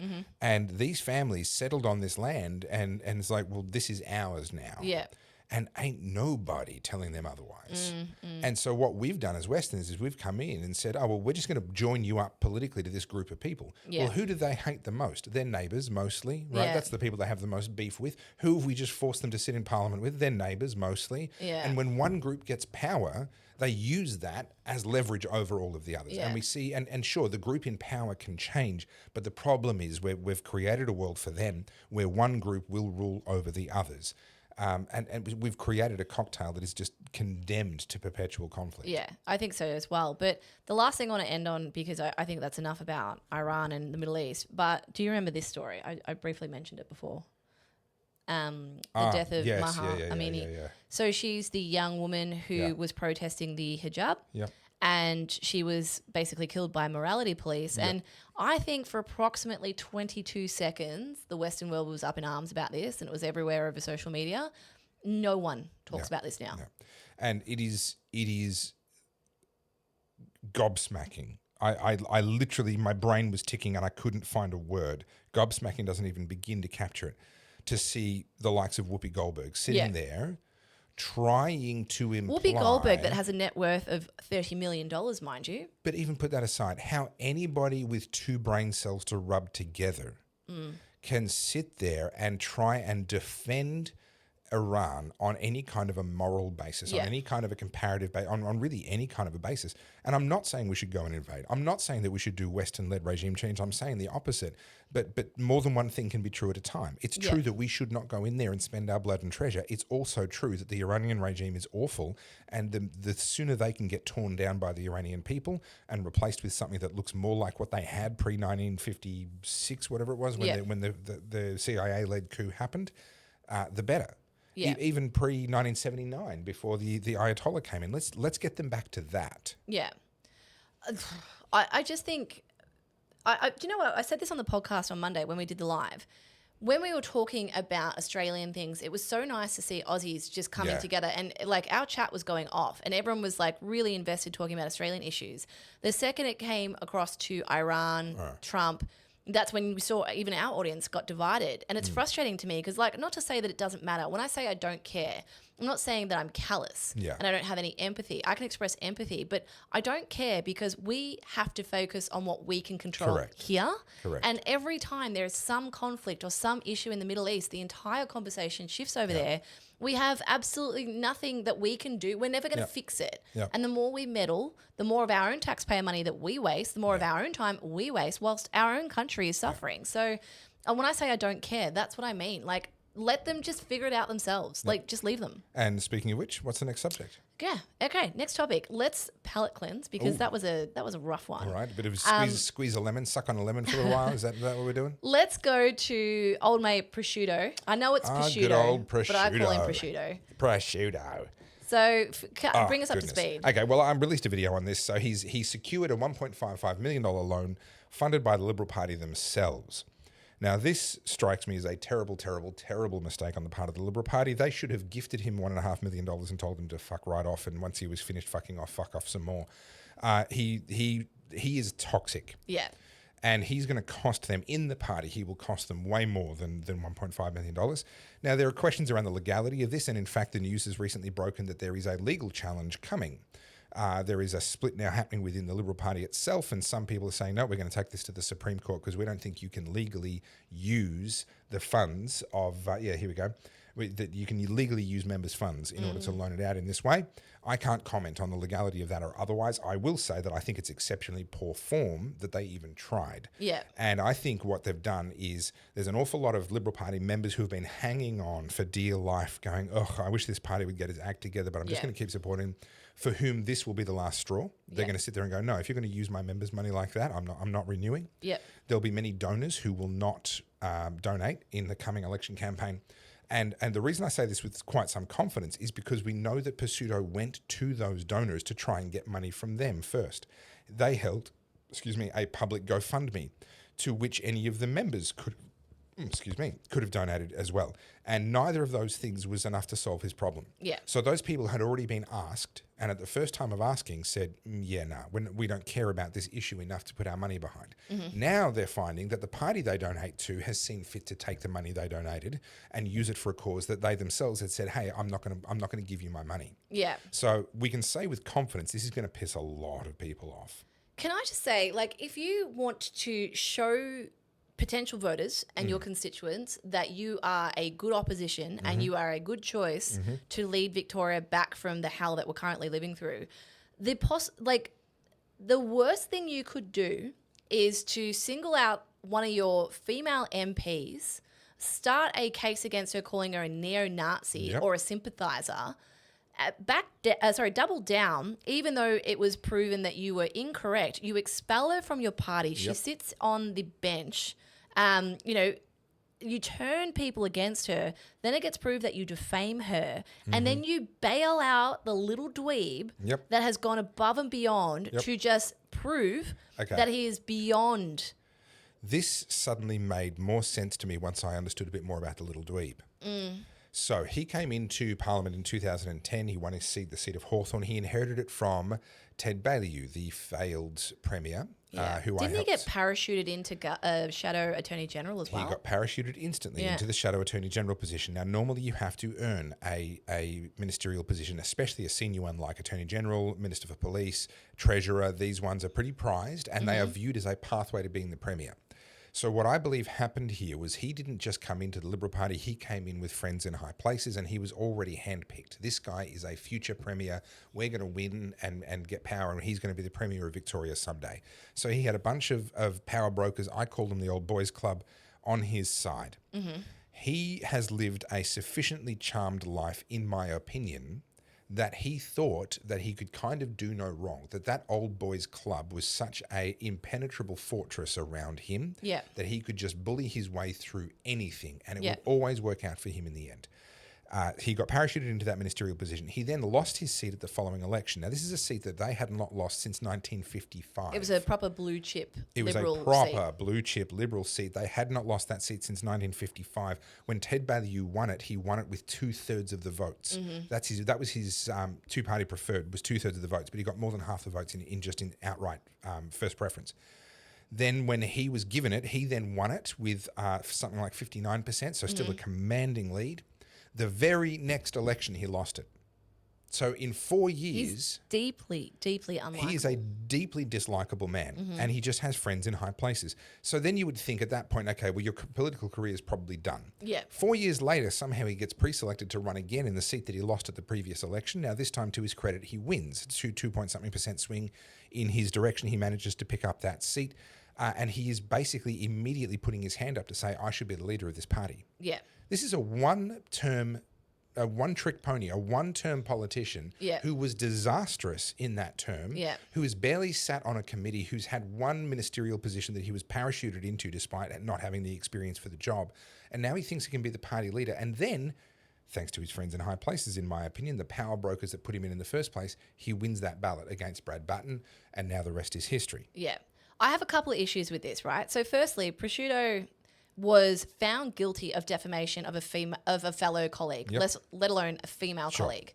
And rather than backing the person who was defamed, they're backing the person who doubled down on the defamation and lost, and is proven by the courts. And now they're trying to bail him out. What kind of message does that send to women? Correct. You're basically saying that even when the law is on the woman's side, you're still going to bail out your cruddy mate. Like, that is, and in Victoria, no less. Do they not understand how this looks? I'm actually coming to be of the view that Pursudo is central to the complete failure of the Victorian Liberal Party over the last decade and a half. I don't think he's a bit player. I think he is absolutely central to it. And his demise and departure from the party will be a very good thing because those power brokers that It's are just currently inherently protecting him, against Menzies' original values. it's against common sense, it's against good politics, it's against good optics, it's against the Australian sense of mateship and fairness. It's against absolutely everything. But Yeah. he's got friends in high places, and does he have dirt on them? I don't know. That's pure speculation. What hold does he have so that he has this unwavering loyalty despite being so manifestly unfit? I don't know. But the sooner this party he was a gets rid lawyer of him, before he was a politician. he ran right? a legal firm, and he was also a lecturer for Melbourne University School of Politics. School of Politics, and he also wrote a regular column for The Age. Ooh, so he's potentially a Labor light. Well, I've referred to not Kevin Rudd. I've referred to Malcolm Turnbull as the best Prime Minister the Labor Party ever had. I would suggest that John Pesutto, Casper the Friendly Ghost is opening the blinds again. I would suggest that John Pesutto is probably the best, one of the best politicians that the Victorian Labor Party have right now. Yeah. He's doing their work for them. Do you want to just wind that window closed So again? the reason why- Actually, if you open the shutters a little bit, that'll take the pressure off. You reckon? Yeah, it'll let the air flow through rather than pushing it open. Yeah, okay, let's do that. It gets very hot in here, guys, if we don't have like a little bit of fresh air coming She in. says because she's literally installed. Gassing us. She's installed Mount Vesuvius into her central heating system, and he's like, "Oh, I wonder why the room's No, warm." I think this is where the air pools in this particular bedroom. No. This is like the hottest and the coldest room in the house, and it's just so happens to be the studio. But so. what's ironic? So that does let a bit of cold air in, but because it's a positive pressure central heating system that's actually pumping air into the room, what we've done there is given it an easy way out, which means that even more hot air is going to flow out of that vent because it's got lower pressure to push against. Brilliant. So it's a lose-lose situation until you remove Mount Vesuvius from your attic. Well, your wife is downstairs, and I don't want her to freeze to death. So Look, she'll keep. She attacks cryogenically freeze her. She attacks me with frozen feet every night, and so I think of this as my vengeance. Yeah, that's hilarious. That is our right as women. Yeah, that's our right. cold hands That's and right. feet Oh, go on gosh. to the warm man. My problem. Yeah. Yeah. Anyway, actually, just on this, Emily from Voice for Victoria made a good point, and you and I briefly discussed this off Sure. camera. Yeah. That it was the right decision to bail. I'm not saying this. This is just an argument. This is an angle on it. Yeah. Yes. It was the right decision to bail him out because if they did go to a by-election, the Liberal Party would spend an inordinate amount of money funding that, and they're likely to lose it, which means that they are depleting their war chest coming into the state election next year. That is absolutely true and is very, very short-sighted. Now, Emily herself is not short-sighted. I don't know if that is her opinion or if she's repeating what the zeitgeist is around that. Emily, Voice of Victoria, look her up if you don't follow them already. I've got huge respect for Emily.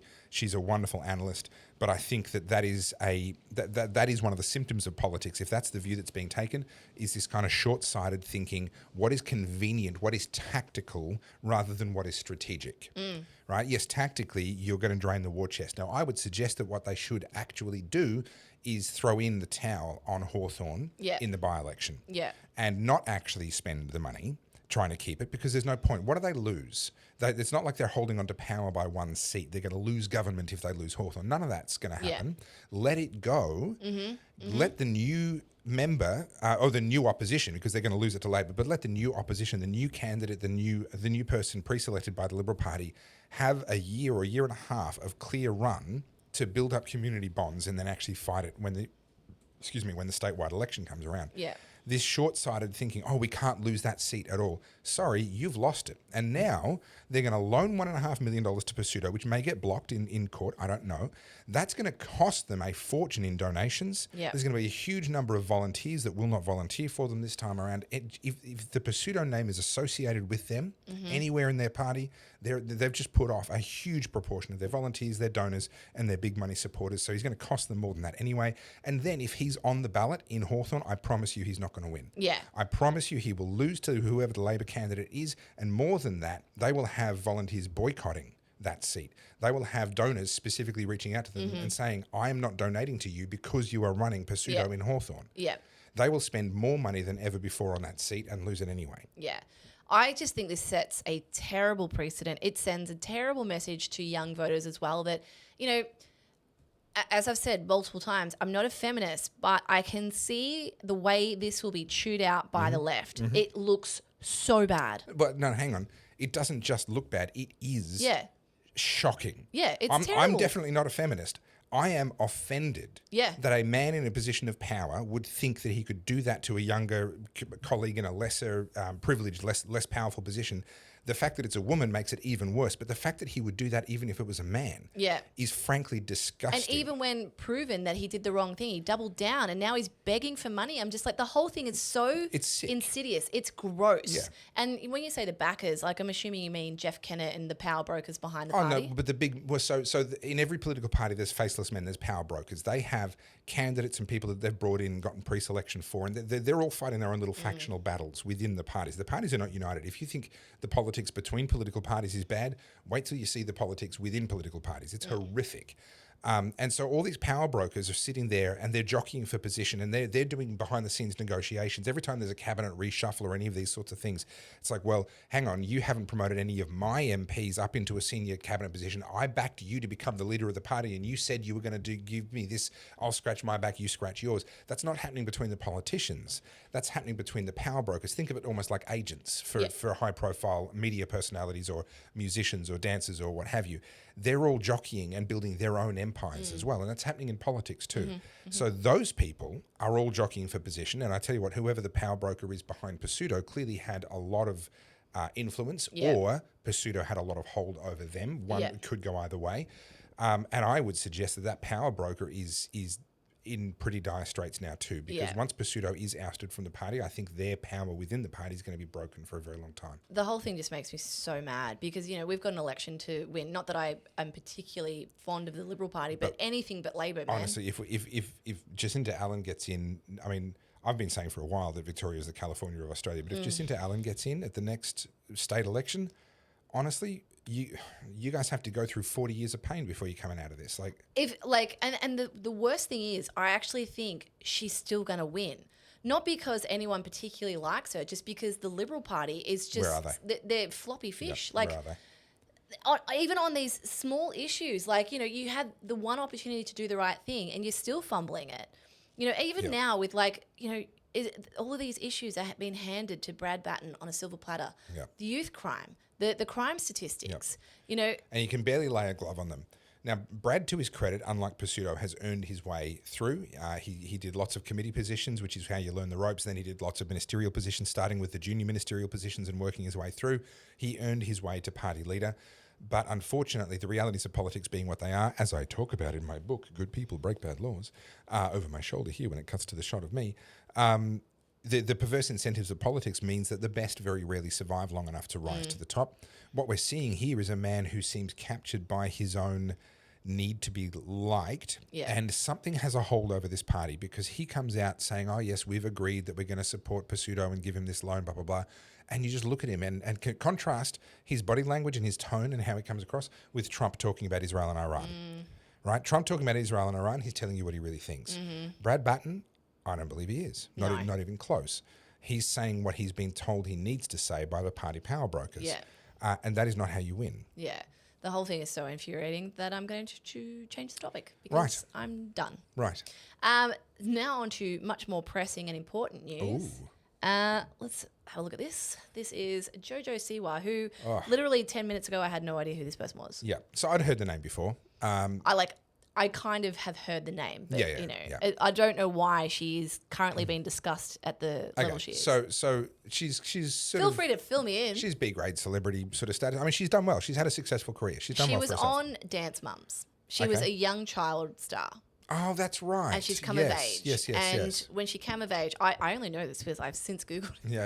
Yeah. So now I'm an expert. But yeah, she came out at 17 and she's come out today, or like in recent days, to say that she felt pressured to label herself as a lesbian. Yeah. And she is now, if I scroll down here, dating this bloke. Yeah.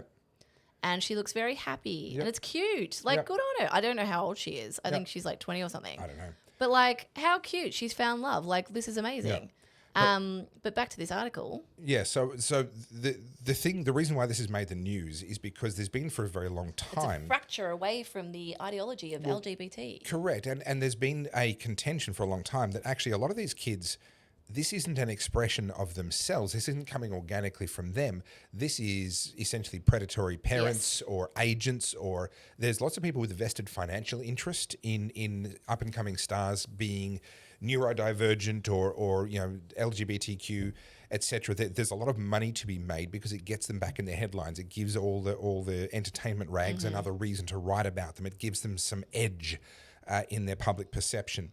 So there is a lot of pressure. The argument has been that there's a lot of pressure on these young people to become what they become. It's not actually organic and coming from within themselves. And we see celebrities where, all of my children are intersex or what have you. You go, well, hang on, is that really coming from them, or is that actually now coming from you? Yeah. And of course, if you say that, you're a bigot. You're prejudiced, whatever. And so to have one of these people come out and say, actually, that thing that they're not allowed to say, that happened to me. Yeah. That's exactly what happened to me. I was pressured. That didn't come from me organically. That's what makes this story such a significant one. And not only that, I'm going to contrast to this. I'm trying to bring up an article, but I'll just turn it onto the screen so we can have a look. You may be familiar with this person. This is Demi Lovato. I know the name. She was a Disney star. Right. And she... incredible voice. Like, this woman can sing. Sure. And she came out as they, them, non-binary, did the whole, went the full LGBT woke path. The whole 9 yards. And now Demi Lovato is married to a man. Okay. And in a very beautiful romantic ceremony. So if I type in wedding, let's see what we get. And it's all over it's amazing. She wore white and she's married to a man, no less. So yeah. I think a lot of this woke stuff is so performative, and I'm so happy these women have found their love of their life. Amazing. And again, if it happened to be a woman or a man, it doesn't matter. I don't care if you're homosexual. But this performative they, them, I don't know who I am, I'm experimenting with my pronouns, it's fluid, it's all nonsense. And all it does is detract away from you being able to build a good foundation, a good constitution, and being able to excel at what you do. And I honestly think this is part of the Hollywood machine. This is there's, like you said, perverse incentives to engage in this stuff. It's the same stuff with Diddy. Try and co-opt these people, get them hooked on drugs, hooked on sex, exploring all these degenerate, depraved ideologies to sort of express themselves, to push it on other people. Yep. And now what's happening is, again, they're rebelling against it. I mean, I hope JoJo Siwa ends up having a beautiful, long, happy relationship. I'm mindful of Eminem and his daughter Hailey, who he sings about in a number of his songs, and obviously massive public breakdown of Eminem's marriage. Family splits. Eminem's gone through some real evolution. I love the videos. There's a trend online right now for Gen, whatever they are, young people being played Gen Eminem's Z. early music. Yeah. And they're because they get up in arms about some lyric of his recently. No, he did a song recently that was reminiscent of "Without Me." Yes. Yeah. And they were like, "Oh my god!" Yeah, you can't say that. It's like, no. Let's play you some real Slim Shady stuff. Let's go back there, The shall OG. we? And this is why Gen X don't care, because that's what we grow up listening to. But you fast forward, and I loved the celebration that happened online. In certain circles, obviously, it wasn't universal, but there was a celebration around Hailey getting married. And it's like, hey, Eminem, you did it. Yeah. You did it. Raised a normal girl. You pulled yourself out of the shit and all of the hell that you were in, that you'd partly created for yourself through your own poor decisions and everything else. Yeah. You pulled yourself out of that for the sake of your baby girl, for the sake of Hailey and the rest of the family. And look at her now. Yeah. And that's such a beautiful thing to me.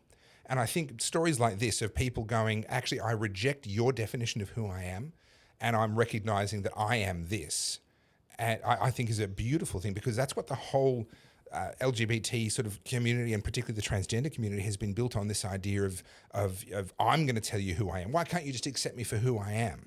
And my counter to that is, I do. Why are you trying to change who you are? Yeah. Right? I accept you for who you are more than you do. And to watch these people going, hang on, I realize now that all of that was projected onto me by other people for their own purposes and their own reasons, and I'm rejecting that now, and I'm going to stand firm in who I actually am, is a really beautiful thing. I'm going to break your heart quickly because, you do know this, yes? Eminem is one of the biggest Trump haters. Oh, sure. You knew that, yeah. Yeah. So even though I don't like him for his politics, but Yeah. look, he's managed to raise his girls despite all of what their early childhood was able to bring them up out of poverty. Yeah, and well, out of poverty and into what appear to be reasonably well-adjusted relationships. I mean, we don't know, but that's what it seems like. Can we cross over or tangent over to just celebrity input in the political... Tangent time.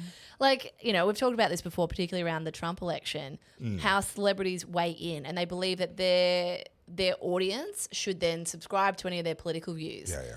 And I think early days when celebrities started to become, you know, influencers, because prior to that, celebrities were very much, you know, gatekept. Yeah. And social media very much democratized our access to those celebrities. And now you've had celebrities who've gone the complete opposite, where they're so transparent. Yeah. You can see everything, including their OnlyFans if you want, you know, like they're just out there sharing their views. And so at the moment, there's a mayoral election in New York City. And there's a whole host of celebrities who are using their platforms to advocate for the Mahini. Oh, God, I'm going to do it wrong. I've not been following this closely, but Okay. there's Cuomo, who's the incumbent. Cuomo, who's no, he's not the incumbent. Eric Adams is the current mayor of New York City, and he is not up for re-election. Okay, right. Cuomo was the mayor during COVID, Right, and he's trying to come back. Yeah, so who notoriously got a lot of older people killed. During COVID. Yeah, bad guy. But the guy that his primary competition is a full-on Marxist. Yes, Yeah. and I've got it up here for you guys. This is like the devil in the deep blue sea. So his name's Zohan Mamdani, Right. And I'm going to play you I'm going to play you one clip. So you remember the show Sex and the City? I've never seen a full episode, I'm proud to say, but I am aware of But the you're aware existence of of the show, yes. Yeah, one of the women on there, Cynthia Nixon, she played Miranda. Cynthia Nixon is a lesbian, and she's been very vocal recently because she has a trans daughter, son, and she knows only trans people, and she's as woke as they get. Yeah. And this is her. It is election day. I'm on my way to vote. I don't know that I have ever been more excited to vote for anyone than I am to vote for Zoran Mamdani.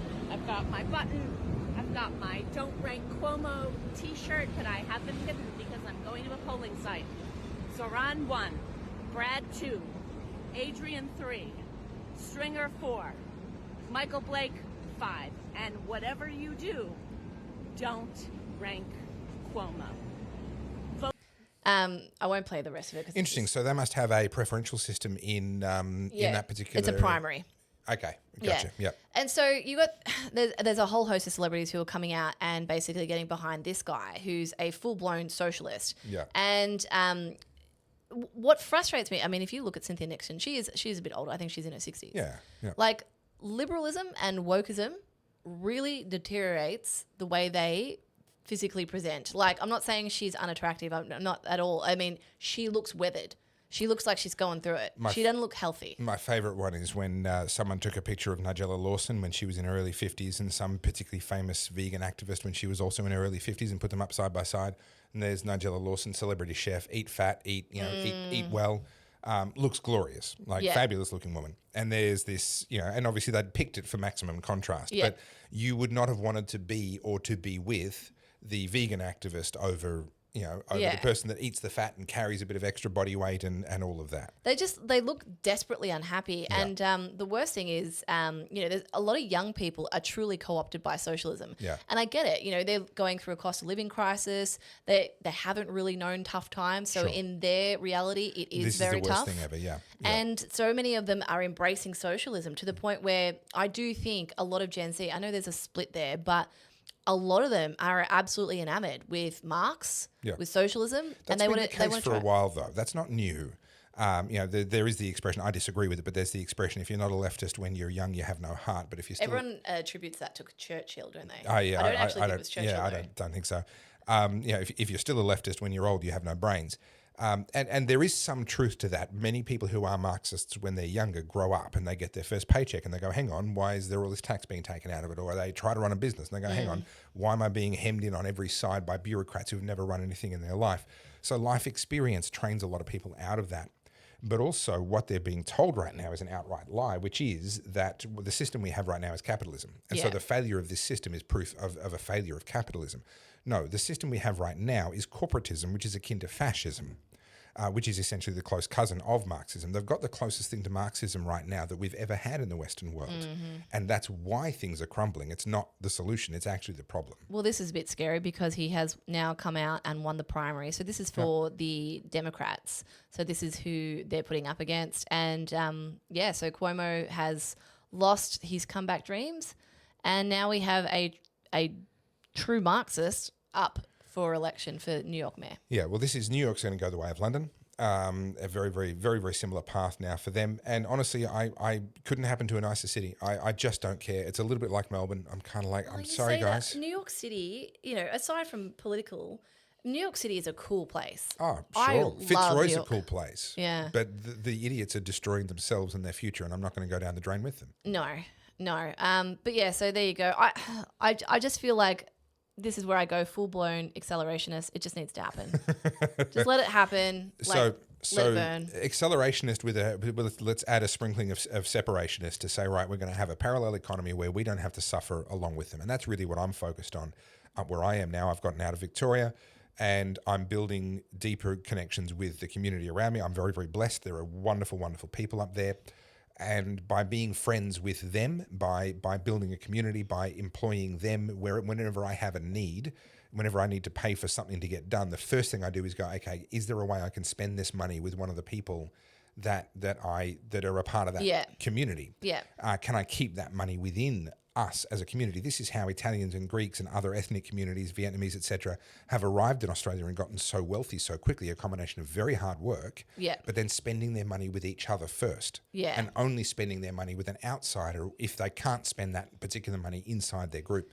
And it doesn't have to be done along ethnic lines. I'm just doing that with the people that I know are going to be there for me in a crisis. As the rest of Australia goes to hell in a handbasket, these people are going to be the people that I'm going to look to and build a community with alongside them for the sake of my family. So I'm going to support them now. It's interesting you say that because, again, another tangent, but just to apply this to real world for a second, during COVID, it was very much one-sided. Like you had to be in lockstep with the current norm. Yep. And if you were a dissident, as you saw what happened to us, it was very difficult. I do think that Overton window has shifted, and I do believe people are starting to embrace a much more normal way of thinking. It's going to be slow, and it's definitely going to be slow for places like Melbourne. And it's interesting because you know how I did your branding document for you? Yeah. I have done that for countless clients. Do you think I've ever done that for myself? I know it's the plumber's tap that always drips. Correct. Yeah. And I said this to G the other night. I was like, I really need to sit down with myself and figure out what I'm about, what my mission is, what my values are. And the reason I'm bringing this up for you guys is I wonder how many of you have done the same thing. Yeah. And, I sat down, like I know Topher very well. I've known you for 5 years now? Yeah. And I was able to do Topher's brand positioning. And what this is, we're talking about this from an entrepreneurial point of view, where we're positioning you, how to grow, what you're about. But a lot of people focus too much on I'll do this and then I'll go there and then, very few people take the time to build those pillars, those foundations. And what that means is why the hell are you doing what you're doing? Yeah. What are you about? And what is it that you're hoping to achieve? What is it that gets you out of bed in the morning? Most people are very focused on the do, not the who. Yes. And I'm going to read Topher's because I then did mine. All right. So Topher's mission as Please delegated tell me, by me. What is my mission? Please tell me. Help me. We're still fine-tuning it, but this is what I presented to Topher last week. To create provocative, educational, and unapologetically truthful content across platforms through film, podcasting, speaking, and long-form commentary that empowers audiences to challenge bad laws, broken systems, and cultural groupthink.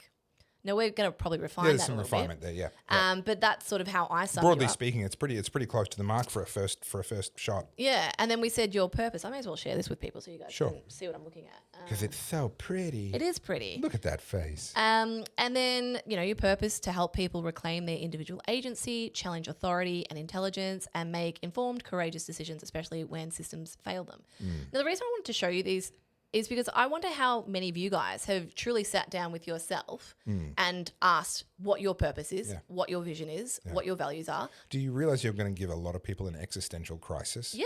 Yeah. Okay. Yeah. Just checking. Because I remember I said this to you when we were in Europe and I was going on and on my Instagram about values and people were like, but Carly, how do you know what your values are? I'm like, what?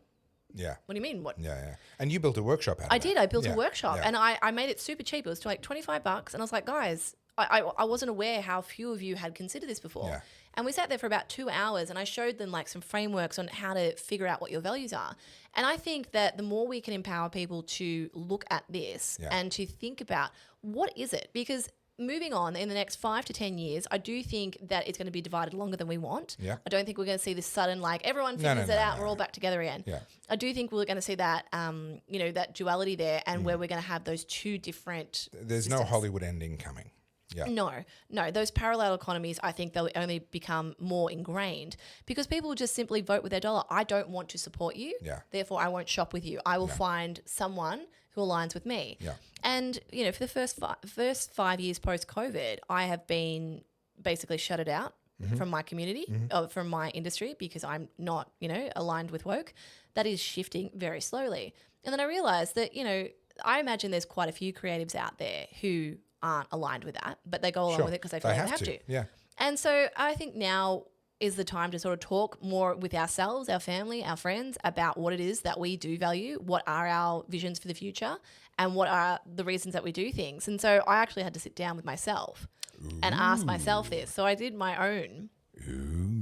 And I thought I'd share this with you guys. So, I call myself a visual truth teller. But what I thought was really cool, where have I put it? My mantra is to observe what others miss, say what others won't, and show what others are afraid to look at. And then I have my other one, which is all about discipline, which is time on tools. Right. But because my purpose is to empower people to reclaim their identity, express truth without fear, and build wealth through courageous self-expression, this is me, I exist to liberate creatives from conformity and show what's possible when you stop performing and start creating from truth. And I think moving forward, there are so many opportunities. I know everyone talks about cost of living and the world's imploding and everything's really hard. I actually see so much opportunity for people who are entrepreneurially inclined to start creating new businesses, new media platforms, new ways of approaching old problems. And this is why I thought I'd bring this up for you guys, because thinking about your values, what are they? Like, really, what are they? I would say mine's courage. I'd say a big one for you is hope. And that's kind of what we do on this podcast. So as we're sitting here having a chat about politics, ultimately, like, we're kind of trying to take those who align with us on a journey where we can all prosper together. Yeah. Would you say that's fair? Correct. And it's interesting. So you did your values course. I did a course in, I think it was August of last year. That was really well received, actually. I capped it at 50 people and it sold out, and I haven't redone it since, but I maybe have a pitch for you on that front. So I did a 6-week course, 2 hours each week, covering the first of the topics was focus, and just literally where and what focus is and how it works and how to harness it. So the topics, I won't get the right order, but it was focus, it was hope, because hope is an incredibly powerful thing, but it's also a powerful form of manipulation. And politicians will weaponize it. Narcissists will weaponize it. Businesses will weaponize it to profit from you. So you need to understand what it is, where it comes from, and how to make it a productive, positive thing in your life, and recognize when people are weaponizing hope against you. Courage. What is courage? Where does it come from? Because the funny thing about courage is the observer can see it. Wow, that was amazing courage. But time and again, we see on the news, the person that runs into a burning building and saves a baby gets asked afterwards, where did you find the courage? I say, what courage? I just saw something that needed to be done and I went and did it. Yeah. And courage comes directly from your values. Your values and your identity. And I won't re-prosecute that case here, but I spent 2 hours on that, on courage. Then there is faith, and it's not just religious faith. But actually faith in each other, because a lot of this black pilling, a lot of this men's rights activism, a lot of feminism, it's based around the premise that you cannot trust anyone. You've got to be in it for yourself, out for yourself.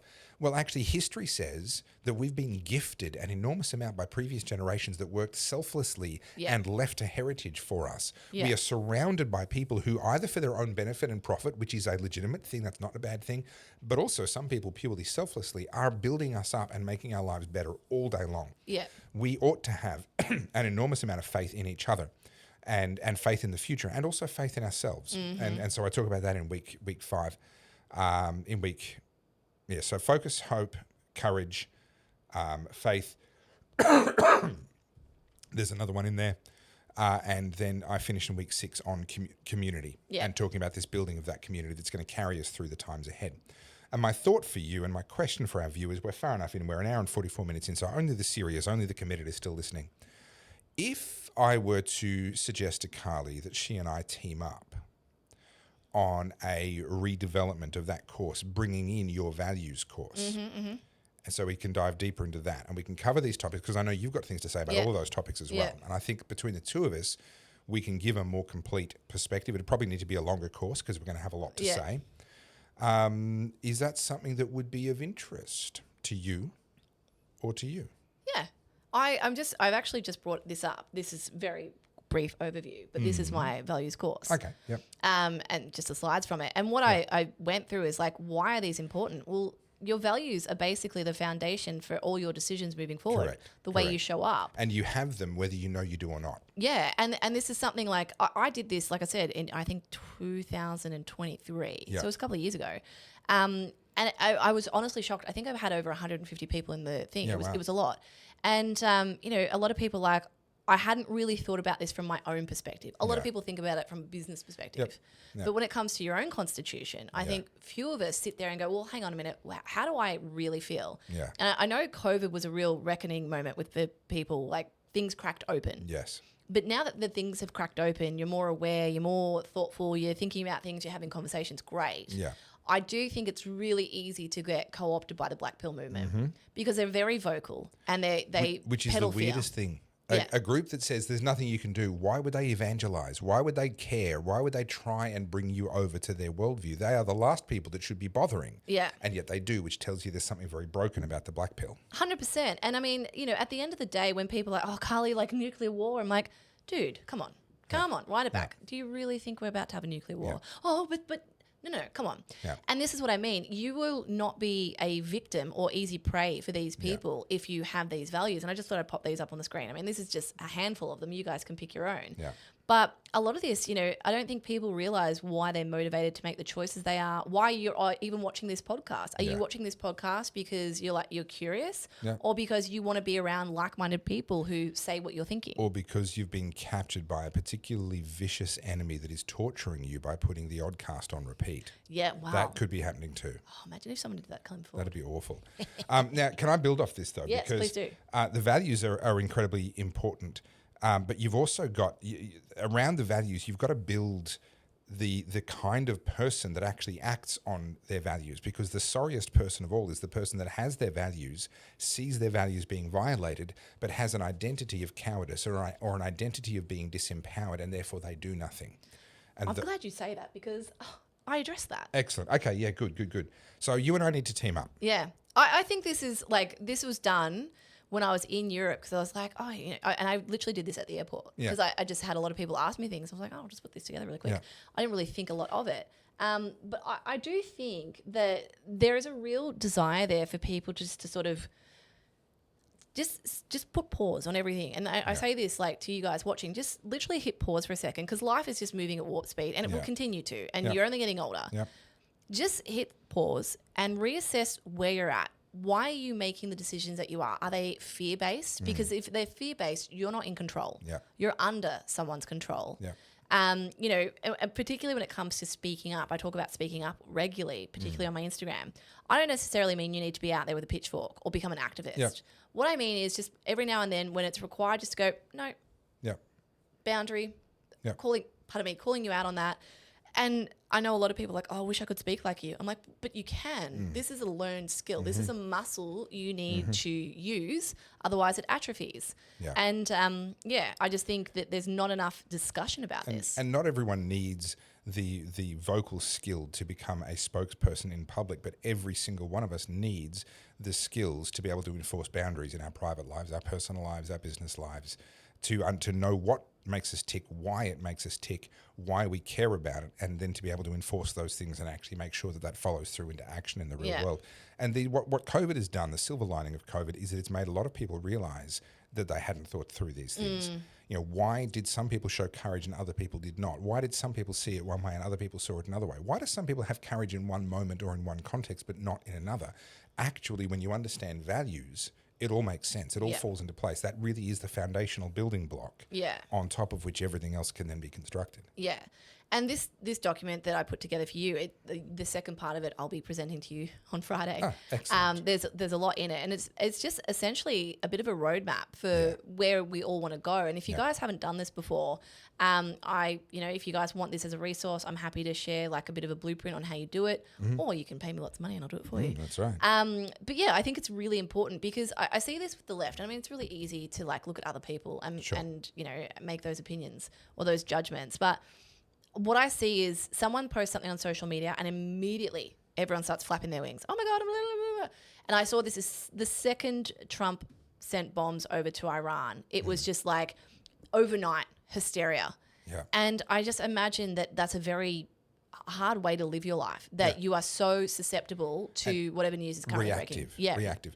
So can I briefly tell the story that I've told many times before, but many of our viewers and podcast listeners won't necessarily have heard this. I was expecting to get arrested during the COVID lockdowns because I was a vocal, outspoken dissident. I was actually starting to get a little bit offended that they still hadn't arrested me. I'm like, am I not pretty enough? Have I not done enough yet? But it was robbing me of sleep, robbing me of my peace, destroying what was left of my mental health, which by that point in time was not very much. And so I finally sort of acknowledged to him. I was highly alcohol dependent by then, and I went to my wife and I said, "Look, I'm a train wreck, and I don't know what to do about it." And she, in her wisdom, said, "Well, you haven't kept your word. You haven't done what you said you would do." And I said, "What do you mean?" She reminded me, and I remembered instantly. But she reminded me that the day I proposed to her, before I proposed, I said to her, before we take this further, I need you to know that I genuinely expect I will end up in prison someday. I can look at the work that I do. I'm an outspoken asshole. I'm that person who's willing to say the thing. And I'm looking at the way the direction that our governments are going and the censorship and the Marxism that's creeping in. And I know this is going to continue for a long time before it changes. There is going to come a point in time where I get thrown in prison for my work. And I need you to know that and that I'm going to do it anyway. Yeah. And I need you to have accepted and agreed to that before we take this any further. And her reply to me was, just make sure I know who to call when that happens. That was verbatim. That's what she said. Just make sure I know who to call when that happens. And so she reminded me of that in this moment where we were expecting my arrest. It was imminent. And so I sat down and I wrote a 4-page document, an actions on document, and with different scenarios. If I've been arrested and she knows that I'm okay and she knows where I am, then call these people for these reasons. Here's their phone numbers. Here are the dot points of the conversation you need to have with them and what you want from them or need from them. If I've disappeared and you don't know where I am, this is your actions on. If I've been hospitalized by the police, this is your actions on. If I'm dead, this is your actions on. And it was a branching tree of information and scenarios and what she needed to do in that particular situation. And what was amazing was I finished that document. We printed it out 3 times and hid it in 2 different parts of the house, gave a copy to a friend, emailed it out to a few other people so that it was everywhere. It was going to be accessible no matter what happened. And I slept like a baby after that. Yeah. And this is so coming back to you, people running around going, oh, nuclear war, blah, blah, blah. If you have in place basic preparations in your life so that you are not on a knife's edge, you're not just about to run out of money. You're not vulnerable to, if the power goes out, you're screwed. If the water stops coming out of the pipes, you're screwed. If the supermarket shelves go empty, you're screwed. No. Let's fix all of that. Not indefinitely. I'm not saying you go full prepper and you can live off grid forever, but let's give yourself some buffer so that something can go wrong and it's not an instantaneous existential crisis. Yeah. And what that's going to allow you to do is breathe a little bit. Yeah. And that's a big part of it. Like, if you feel like you've got some preparation there, like something that G and I have been doing recently, we were talking about, COVID and what happened when the supermarket shelves got emptied. And we're talking about, things getting rough and we're like, why are we not just buying that extra bit of pasta each time we shop? Yep. Just an extra tin of tomatoes, Yep. a little bit of extra water, whatever. Just because we've got the space. I never want to be in that position that I was at, because G and I actually both had the same thing. Like, he broke his leg just as we went into lockdown and was in hospital for a week having operation. It's a good time to not be able to walk. I mean, right? Honestly, what else are you going to do? And then I was in hospital after having typhoid. So that's just because you're a drama queen, though. Yeah. I don't know. My bed sheets painted a very different story. Can I tell you? No, please don't tell me. I will never tell that story on air, but God, it's a good story. No, I think I have told that story. You've told that story story. Oh, sorry, you've told that story to me. I've and deliberately cut out the more gruesome parts. I've had to add that to the list of things that I'm getting EMDR therapy for PTSD. Was listening to Carly's typhoid story. That fucked me up. Fucked you up. Dude, I honestly think that's probably the sickest I've been in my life. It's a ripper story. Just when It you is are, such a good and story. if you guys have ever had proper gastro and you're just so completely in control of your body and it's just doing whatever it wants. Anyway. It's honestly, yours is actually better. I'm not trying to one up you. Yours is better. But I have had the experience of having food poisoning and gastro in Venezuela where they had no toilet paper. Yeah. You managed to have typhoid on a remote volcano. Yeah. Like you one-upped me good and proper. The more you say in a monsoon, you forgot that bit. Yeah. Whilst riding a scooter through the night. Like, come on. I can't wait. I remember the story. It's a pretty traumatic story. I can't wait to write my autobiography and put that in there. You and I are both going to have the same problem where we will write the absolute God-given truth about things that actually happened to us, and people will be like, nah, that didn't happen. There's no way. There's no way. Why did we tangent off on that? I don't remember. Toilet paper, yeah. And so G and I both had the same experience where we came out of hospital when the shelves were empty. It was a pretty shit experience. And I was like, I mean, we go into a weekly shop. Yeah. We don't overbuy. Sure. But now I'm like, let's just buy a little bit extra. Because our parents always had it fully stocked. But there's also then some further planning, and I cover this in week 6 of my course. It's a prepper course, isn't it? It's a survive in place for 3 days principle. Where if nothing could come in or out of your property boundary for 3 days, no gas, no water, no sewage being flushed out, no electricity, no shopping, no deliveries, no nothing. You just have what's on your property. How would you go? How long before you have to leave and go and get something? And the answer for most people is actually within 48 hours, they have to, because they've run out of drinkable water other than the wine in the and we saw this. There was a huge winter storm in Texas, which was the catalyst for all of this thinking for me. And over 700 people died in the week of the storm. Many of them died on the roads because they couldn't stay in their house. They'd run out of water. They'd run out of something. And they had to leave the house, and they weren't properly prepared for that. And then they were dealing with all the other idiots out there and blah, blah. So the philosophy here is to say, well, if the water stopped, the gas stopped, the electricity stopped, there was no sewage to flush your effluent, there were no deliveries and no grocery stores and no nothing, how long before you have to leave the boundaries of your property? And let's make sure that's at least 72 hours. Yeah. It's so funny you say that because now I'm like, oh, the doomsday preppers were right. The doomsday preppers have a point. Yeah. I do cover this as well. They go so far as to sabotage their present in order to prepare for a hypothetical future. And we don't want to go that far. When I went down a rabbit hole, Sure. this is what I came across. You're Alice in Wonderland. Have you seen this? This is like yes. high energy bars. Yeah. I was watching something. I can't even remember what led me here. Yeah. But I ended up on this Amazon page where it was like, survival kits. And I was like, maybe I will get some of those. Just, you never know. Yeah. And there is a place for that kind of thing. Just make sure it's a decent one and it's not all just complete rubbish. It's just glucose. But for example, you're saying, well, stockpile pasta. Okay. Are you going to have the clean water? And if you have the clean water, are you going to have the energy to cook it? Because a lot of the people that died in that Texas storm, they died because they brought their barbecues inside to turn them on to warm up water and things like that to just sort of thermally heat the room. Problem is that kind of gas, it'll kill you. Carbon monoxide will kill you. And so they brought the wrong kind of gas appliances inside and they gassed themselves to death. There's just a lack of just basic foresight, forethought, preparation. Do you know what? You've just made something really clear to me. How do we realign all the feminists back to stop being man-haters? If you've got the answer to that question, I'm all ears. A natural disaster. I'm not saying I want people to die, but imagine how quickly those feminists would embrace a manly man. No. They would go looking for a bear in the woods. Yeah, of course. Yeah, because that would be a much better. They're going to get on a canoe and send themselves over to North America. Yeah, find the bear in the woods and they'll be safe. They'll be safe there. No, think about it. I like to think I'm pretty independent. I met G when I was 38. I'd been on my own for a while. But even just having G, can I just tell you how much easier life is? I'm just on cruise control. I'm like, I could do it. Or you could do it. And this is the thing. I get really upset by this trope about men that our heads are empty. I've never met a man. You know that thing about, when you ask a man what he's thinking, he says, nothing. He's really thinking nothing. Like his brain is empty, blah, blah, blah. That is not true He's thinking about the Roman Empire. Well, he's actually thinking about contingencies and situations and circumstances and hypotheticals and what he would do. It is true that every man has a secret internal superhero fantasy, like that some situation's going to come up and I'm going to run in, I'm going to save the day, blah, blah, blah. That's true. Yeah.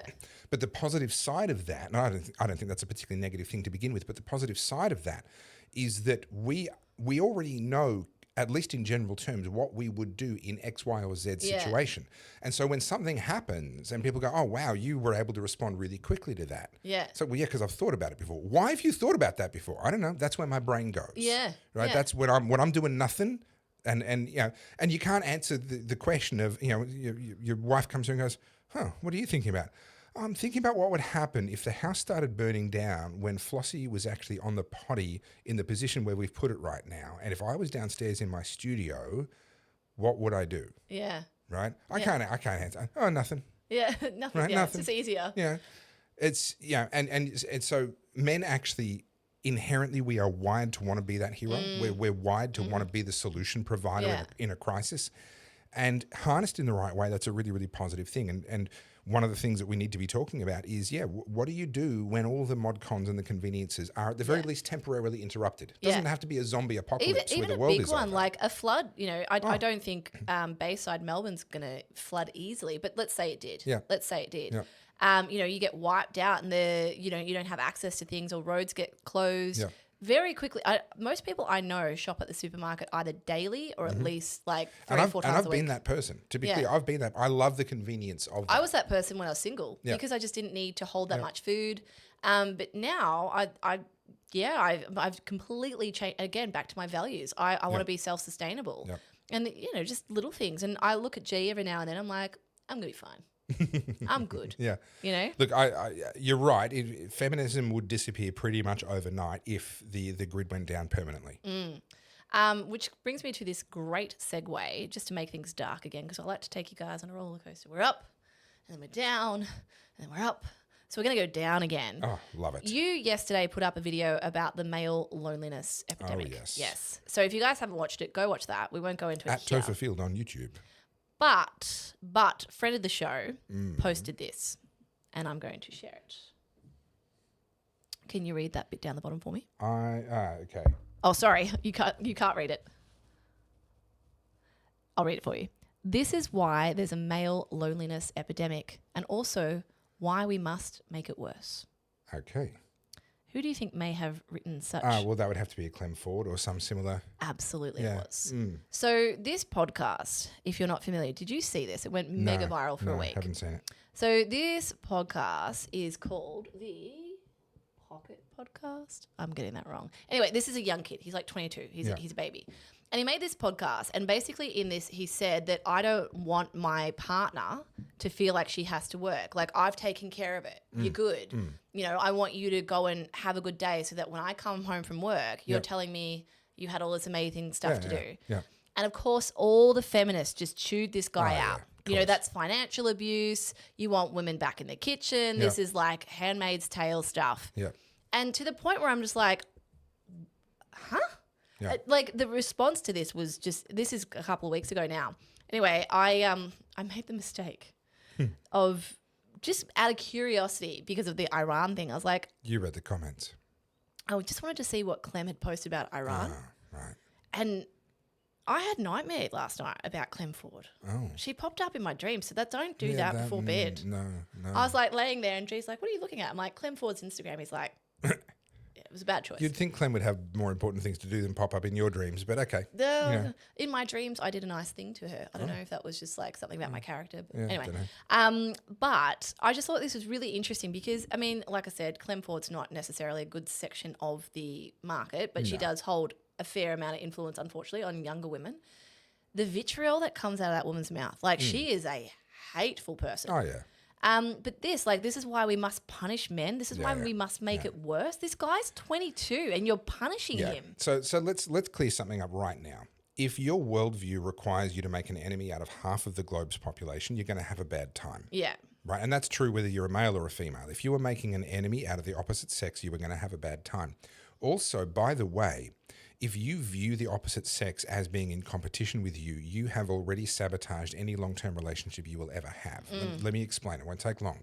The first 6 months of a new relationship, you will survive on dopamine. Everything's new. Dopamine is the newness chemical. When things happen for the first time, we get excited. That wears off over time because we've done most of the things at least once now. So the newness isn't there. The novelty isn't there. That wears off. 6 months in, your dopamine's down. But that's okay because you've got serotonin. This is your kissing and cuddling hormone. This is the one with closeness, physical intimacy, etc. The problem with serotonin, it's really nice and you can sustain that for a long period of time, but serotonin receptors shut down under stress.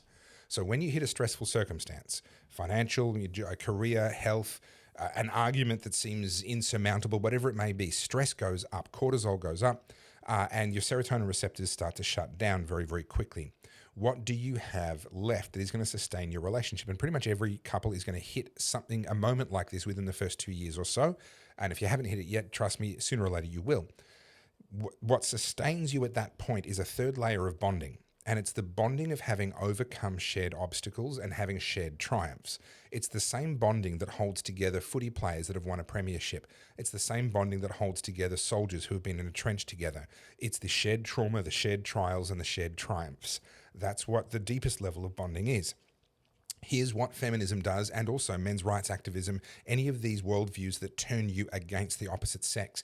It says that even in my relationship, my successes are not shared triumphs. I succeeded in spite of you, not because of you. Yeah. Not thanks to you. Yeah. If I failed because of you. I didn't fail trying valiantly alongside you. We're not a team, we're an opposition. Yeah. And what you've just done is rip out of your relationship that entire third and most essential layer of bonding. And the minute the dopamine is gone, the minute the serotonin is gone, you are now left with, and you're looking at it going, I don't know why I'm with this woman, or I don't know why I'm with this man. Yeah. Because you've denied yourself the opportunity to actually build the real kind of bonding that lasts for a very long time. Yeah. And thank you for coming to my therapy session. That'll be $499. Thank you. Can I play you the original clip? We never discussed this, but I think it's actually worth discussing. If I do this and go, look at me learning the tech as I go. So this is the poor guy. He got absolutely chewed out. So working wants to work. If you feel the need to go and work to make money and then you come home and you're complaining about your day when we don't need you to make money because we're sorted. If we've got 4 hours to spend in the afternoon and I ask you, how was your day today, babe? I want your eyes to light up with excitement with whatever the fuck it was. I collected 4 postcards today. And that's energy awesome. Too. It's so good. It's the calm, it's the harmony, it's the peace and love that a man that's got a busy life that's chasing his dreams needs when he's trying to wind down. I won't play the whole thing. Yeah. And I know it's really loud, guys. Sorry, I can't control the volume on here. But I just thought I'd let you read some of these comments. You probably can't read them. I can't read them from here, yeah, sorry. So I want to, the biggest one that was called out was Lauren Henshaw. Do you know who that is? No. So Lauren Henshaw is, so this is the ABC article. Like this sent the absolute, the whole of social media went into meltdown over this. Lauren Henshaw is one half of, this is her, she's one half of Keep It Cleaner. And they are I haven't arguably, heard of that either. They're very successful, her and Steph Claire Smith. Okay. And she basically made a comment saying how backward this is and how this is making women, dependent on men, and it's basically financial abuse. And you guys can go read the comments. Some are really good, some are really bad. I wasn't aware of benevolent sexism, but this is a new thing. Yeah. You being nice to me is oppressive. Like, honestly. Benevolent sexism is kind of like old-fashioned chivalry. Can I just say, the more we dissect this, the more we deduce it down to all of these, how do you react to someone now? Like, what is allowed? I need the rule book. So read through some of the comments on my video about the male loneliness epidemic. I shared in that video a story that happened to me just last week. It's not some big dramatic story, but it's an example of the regular thing that happens. What I'm talking about in that video is the coldness that men experience. And the reason why it became topical is because a trans man, someone born as a woman who's trying to live as a man, talked about on Reddit and said, I am getting culture shock. I'm completely blindsided by how cold the world suddenly is now that people are perceiving me as a male. Yeah. Everyone thinks I'm a threat. No one's warm to me. Everyone's pushing me away. And I've never experienced any of this before. And of course, all the men are like, yeah, well, no shit. Like, if they genuinely think you're a man, then they're going to respond to you like you're a man. And that's how people respond to men. Yeah. And my example is just from the other week, and this happens all the time. I went down, picked up my son from the bus stop after school. He gets off. I'm parked about 60 metres away where I'm normally parked, and I watch him as he says goodbye to his schoolmates and then comes walking over to the car. It takes a little while because I'm a little bit of a way away. Normally, by the time he reaches me, every other kid's gone. They've gotten into their parents' car and driven away. The place is empty. This time, there's a little girl, a little bit younger than my son, standing there. And by the time Winston gets to me, there's no cars. There's nothing. Yeah. Just her. And she looked like she was becoming visibly upset, but there was enough distance I couldn't be sure. And I said to Winston, hey, do you know that girl? No, I don't. She's from a different school. Okay. And I'm going in my head, I'm thinking, as a parent, I can't leave her here. I can't just get in the car and drive away and be like, not my problem. But also, if I walk over to her to say, hey, do you remember your mum's phone number? Can I call somebody for you? Anything like that. Yeah. And her mum pulls up at the wrong moment and makes a decision in her imagination that I had some intention that I never had, my life will be ruined. Yeah. Yeah. And that affects my wife and it affects my kids and it's a risk I can't take. Yeah. And so thankfully I had Winston with me. And so Winston became the shuttle. He walked backwards and forwards multiple times, went to her, asked if she wanted us to call anyone. She said, no, but would you stay? And we said, yeah, of course we can. So I stayed where I was, 60 meters away. And Winston kind of walked back and forth between us. And then about 5 minutes later, her mum pulled up in a hurry. Obviously, she'd had a bad day. Something had held her up, whatever it was. I don't know. And then she gave us a wave as she got in the car and with her mum, just to say thank you for kind of watching out for her and making her feel a little bit better. And so all's well that ends well. But there is a reality when you are a man that you have to always have the external perspective that other people assume the worst about you. Yeah. And that when I said in that video, I said, if you got dragged into court under any kind of false accusations, you're guilty until proven innocent. And people in the comments who have had experience, they actually said it's one layer worse than that. You cannot be proven innocent. You're either found guilty or found we didn't have enough evidence. Yeah. Your name is never cleared. Yeah. No matter how spurious the accusation, the fact that you were accused is enough for the vast majority of people to go, well, we didn't have enough evidence, but we all know. Yeah. Right? And that's the coldness that men live with. Now, what I say in that video is, ladies, I'm not asking you to drop your guard. That's a terrible idea because there are predators out there. The whole reason I didn't want to leave that girl there is because there are men who are predators, right? Mm-hmm. So don't drop your guard. But with that one man that you've got in your life that you've said, hey, I'm going to love you, I'm going to have and hold you till death do us part, kind of, whether you've gone through the vows or whether that's just your ride or die, would you be his soft place? Yeah. Would you be the place where he can be trusted, where he's not viewed with suspicion, where he doesn't have to apply this kind of external lens to his life? How is this going to be perceived? Yeah. Because boys grow up with this assumption of goodwill. When people see a young boy, they want to bring him in. But at some point when a boy hits adolescence, no one says anything, but this coldness descends and people's natural response reverses. Yeah. From welcoming him in and responding with trust to keeping him away and responding with fear. Yeah. And no one explains why that happens.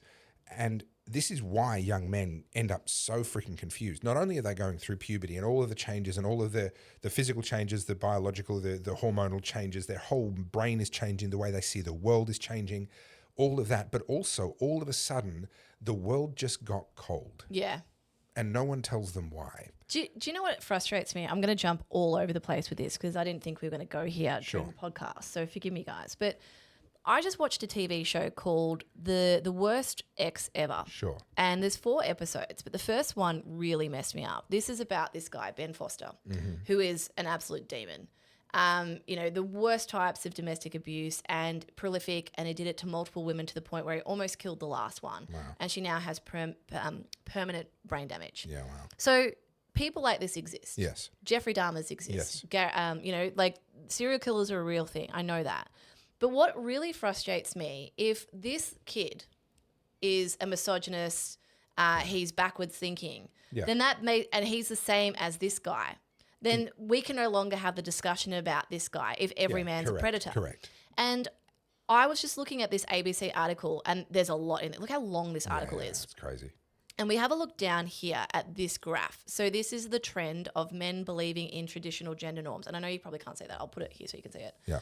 So it's basically saying that in Gen Z, there's an uptick in Gen Z men reverting to traditional gender norms. And then you can see that Gen Z women are falling off a cliff. So women in general are basically running away from this.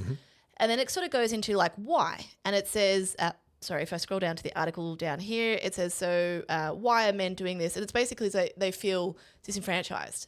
They feel like they don't have a place in the world. Yep. And I'd be like, well, yeah, because we're basically conflating these two issues that this man is on equal or not is the same as this man. Yep. And what frustrates me about this is there are truly heinous individuals out there and they deserve to be condemned. But I went and had a look at this, and like I said, I'm jumping all over the place, so just forgive me. But there was a meme I got sent today by a girlfriend on Instagram. It was just a female comedian joking about all the heinous things she was doing to get back at her ex-boyfriend. Right.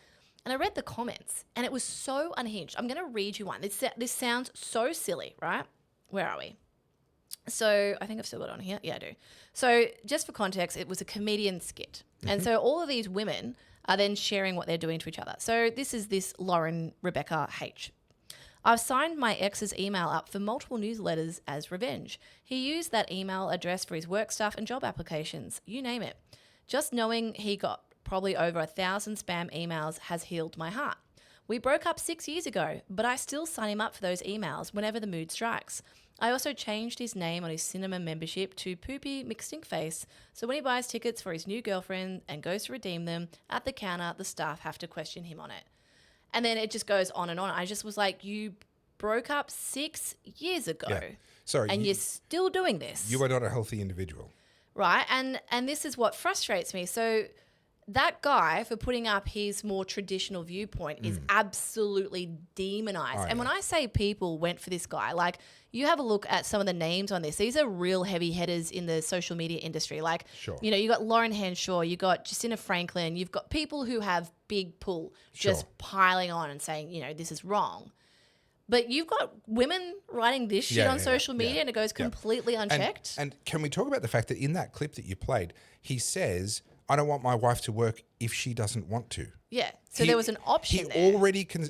If she's got some career that she loves and a dream that she's chasing and a thing that she's pursuing, okay. But not just working for the sake of it. Yeah. So the video. And he's the devil, apparently. The video was by a comedian called Maddie McRae, and she's making a video about what girls look like after a breakup. And if you go read the comments, it's just women talking about the heinous things they've done to men. And they're proud of it and they're cheering them on. So that one I just called out. There's 20 replies to it. And only one person has written, girl, you need therapy. Other people are like, this is women supporting this comment. Amazing. You are my new hero. Do the key things, buy a bunch of keys and key ring tags out of his name and number on them and leave them all over town, some easy and some hard to find, and he'll keep getting called forever. Nice. This reply thread is so inspirational. Thank you, babe, for the idea. I just broke up with my man yesterday. I'm doing this now. 100% living for the comments. You are my new role model. I was so tempted to do this, but I probably could now, even though 3 years have passed and you wouldn't suspect it's me. Actually, I am going to do it. Ha ha ha. Genius. I love this idea. Oh God, I'm taking a hint for the future. This is absolute therapy. This level of prolonged pettiness is just perfect. And it goes on.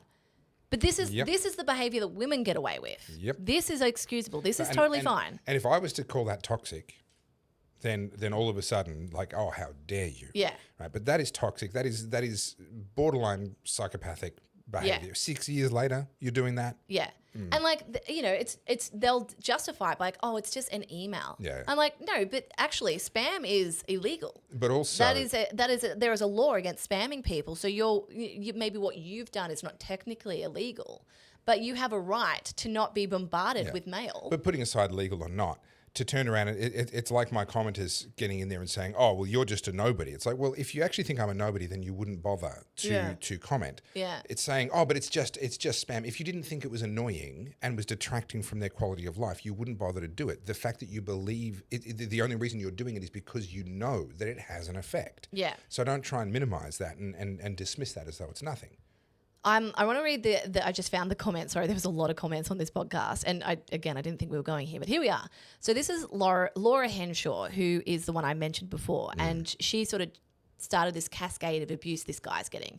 Because when a woman abuses man, it's totally acceptable. It's fine. But she wrote, This is incredibly toxic, guys. Not sure if you realize the impact you are having, and I understand you probably haven't had a lot of experience in life, but it's really important to think before you speak. So firstly, chastising them because they're young. So how dare a young person express the thoughts in their head? Just a reminder that we don't live in 1850, and a woman's purpose is not to serve a man and be the calm to ensure our presence is suited to our partner's presence. It's really important women, all people, feel empowered to work, if they don't have their own income, it can lead to financial abuse and mean if the relationship breaks up, they haven't built skills or career to be able to make money. And then another one, Jacinta Franklin, who's married to a footballer, has written, "This really misses the mark, boys." And I say this because the sentiment here reflects a lack of maturity, understanding, and life experience. A woman's role in life isn't to make yours easier or more comfortable, but that's the message that's coming through loud and clear. I hope you've taken on board the strong responses in this comment section, especially from women, and use them as an opportunity to reflect and grow. There's a lesson here if you're open to it. We're not here to greet you at the door every night in an apron and a pretty dress, batting our lashes and talking about a day spent strolling and collecting postcards. Women's lives and identities are so much more than that. I would say to that woman, try it sometime. You remember there was a viral video of a young newlywed, and it was from the security camera, and she would be out on the doorstep greeting her husband as he comes out of the garage having parked the car after work. Yeah. Right? And she was super excited to see him every single time, and then he would get excited because she was excited, and they would hug on the doorstep and they'd go inside. And toxic comments from bitter women. Oh, give her some time, she'll learn. Oh yeah, try doing that when you've got kids. Blah blah blah. Right? This is completely unrealistic. All the rest of it. And I sit there and go, all these women who are saying, oh, well, you can't do that when you've got kids. You never did that before you had kids. Yeah. For those of you that are saying, oh, well, give it time, your relationship will turn sour. Maybe your relationship turned sour because you never invested in it. Yeah. Because you never actually treated your man like he was special. Yeah. And a marriage is what you make it. Yes, it takes both sides, but I'm sick and tired of people saying, oh, well, it takes two, when they're not willing to actually even uphold their end of the bargain. It's like, you uphold your end of the bargain fully, passionately. You give everything for 6 months and tell me if that doesn't transform the relationship. Now, it won't always, because some people are selfish or some people are just kind of clueless and they can't really see, they don't really understand. I'm not saying that every single marriage can be made amazing, but if you haven't spent at least, and this is to men and women, if you haven't spent at least a couple of months continuously, consistently being the amazing partner that you wish your partner was, before you write them off, if you haven't at least done that, then you've no right to write them off. So just to really drum the point home, I'm going to play you guys this.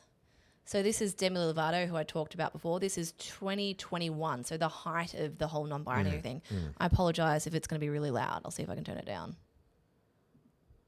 This is 4D with Demi Lovato.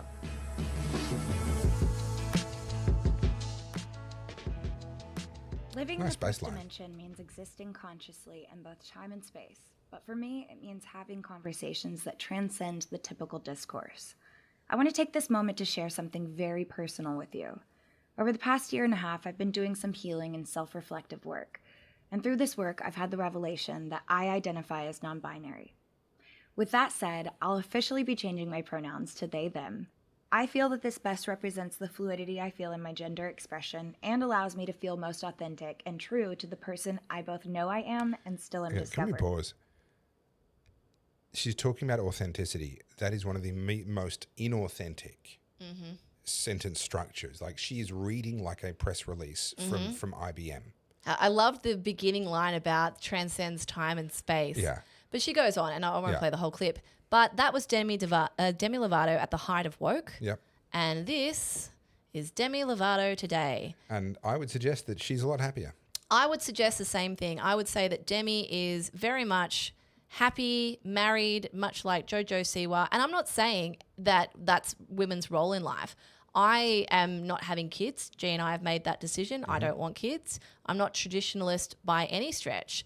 But I just think that feminism is actually to the detriment of women's happiness. Correct. Like, and this is where I really struggle, right? Like, maybe you can help me articulate this. I'm not your traditional housewife by any stretch. Sure. But there's elements of it I really enjoy. I love cooking. Love cooking. I'm more than happy to cook for G every night. I truly enjoy it. I don't like the dishes. That is a problem. But having said that, I've been an entrepreneur my whole life. Yep. I am independent. I do things on my own. I've traveled the world on my own. I've built businesses on my own. But now that I have a relationship and I'm very happy, I also love being the woman and just relaxing. Can I not be both? Yeah. And this idea that just because a 1950s housewife used to do it, therefore it's degrading. Well, sorry, life involves work. Life involves things to do. And I'm in discussions with SBS right now about going on the feed onto where are we at? Onto a masculinity panel with them. It looks like I'm on, but I haven't had it 100% confirmed yet. Do you want me to bring you up to speed with what's happening culturally? Oh, well, maybe. Prepare you.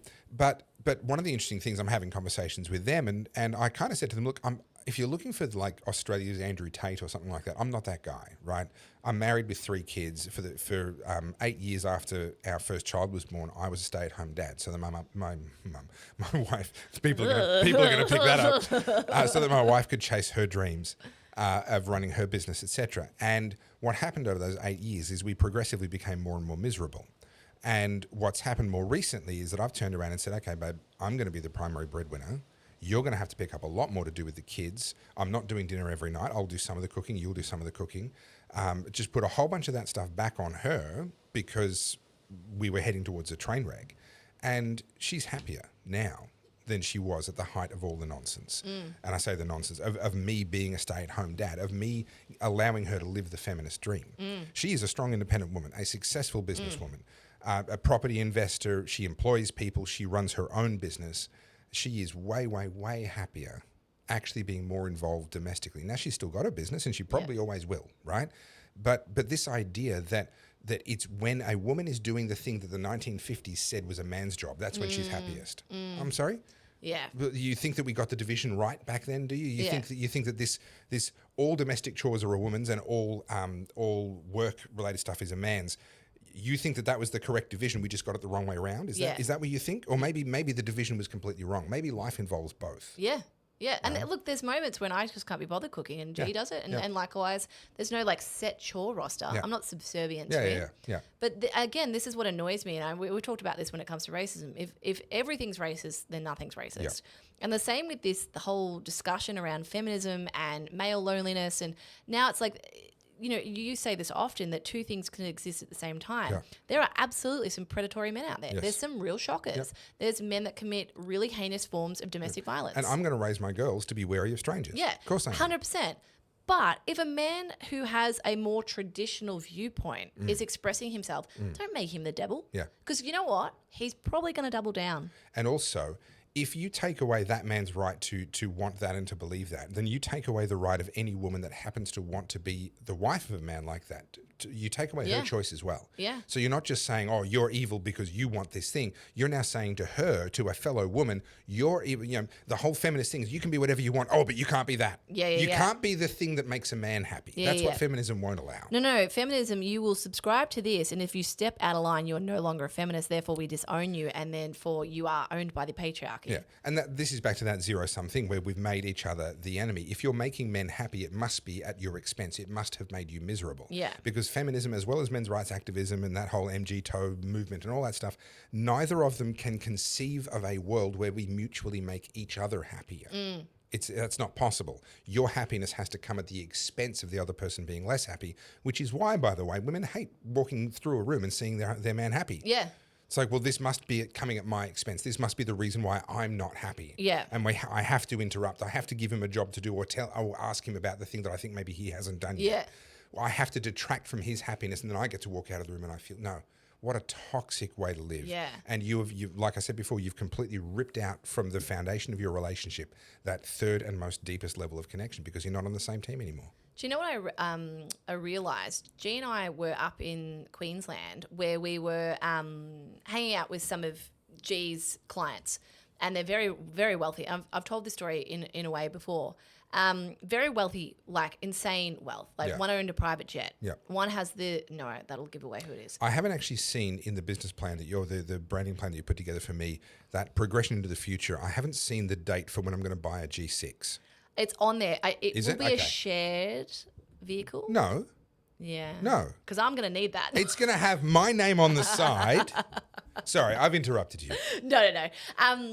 So we went up to Queensland. We were hanging out with these incredibly wealthy individuals who had all the toys. Sure. And I think I told you the story about the Corvette. Have I told you the story? Yeah. How unimpressed he was. And I think that's what happens. You get to a point where you've got a bit of everything, then you're just so unexcited. But anyway, we're sitting there. We're at this, what was it? Polo match in Noosa. Oh, yes. Noosa. Oh, yes. Polo. Anyway, and I'm just sitting there. I'm fresh off the plane. I'm a bit tired. And I just so happened to be wearing a dress because I was like, oh, polo, fancy. I better be dressed up. And I was actually a little bit overdressed, but whatever. I'd rather be overdressed. And this guy was ogling my boobs, as you do. And he was like, oh, gee, I hope you don't mind, but I can't help but admire you. You've done pretty well here. Yeah. And I was like, I was like, I wasn't offended. I mean, I've got boobs, whatever. Yeah. But he was basically saying to G, like, you've won the jackpot. Yeah. Old mate who owns a private jet, like insane amount of cars, insane amount of properties. Yeah. And so the two wealthy guys were sitting there commiserating with each other. One had an ex-wife, recently divorced, and one is like just at his wit's end with his current wife. Yeah. And just like, oh, the old ball and chain, blah, blah. And I was just, G and I were looking at each other going, bloody hell. Okay. See, wealth is another way that you can destroy that third layer of your relationship, because if that layer is built on shared triumph, shared trauma and shared overcoming of trials, wealth is a lubricant. It makes your life easier. You have fewer trials. When a trial comes, or a trauma, you can avoid a lot of traumas and you can minimize a lot of trials. And your triumphs aren't necessarily shared, because usually in these relationships, it sounds like it's really him that makes the money. Yeah. Right. And so that whole third layer of that relationship, that bonding over those core elements of any relationship is removed instantly by the fact that there was money. Well, the other layer to this was, I'm being careful not to give away who people are, but trying to give you a more general view of what happened. We'll get Tattle Life to look into it. They can find it. Yeah, or Tattle Life are probably already over it. They already know who this person is. But we were spending a lot of time with these people over the weekend. And there was a point where, as it does, politics popped up. Yeah. Now, I never say how I politically align. Sure. I just let it sit there, and if it flows in there, I always sort of give sort of milquetoast views. Yeah. Unless someone specifically asks me, tell me about this. How are you? What's going on? Yeah.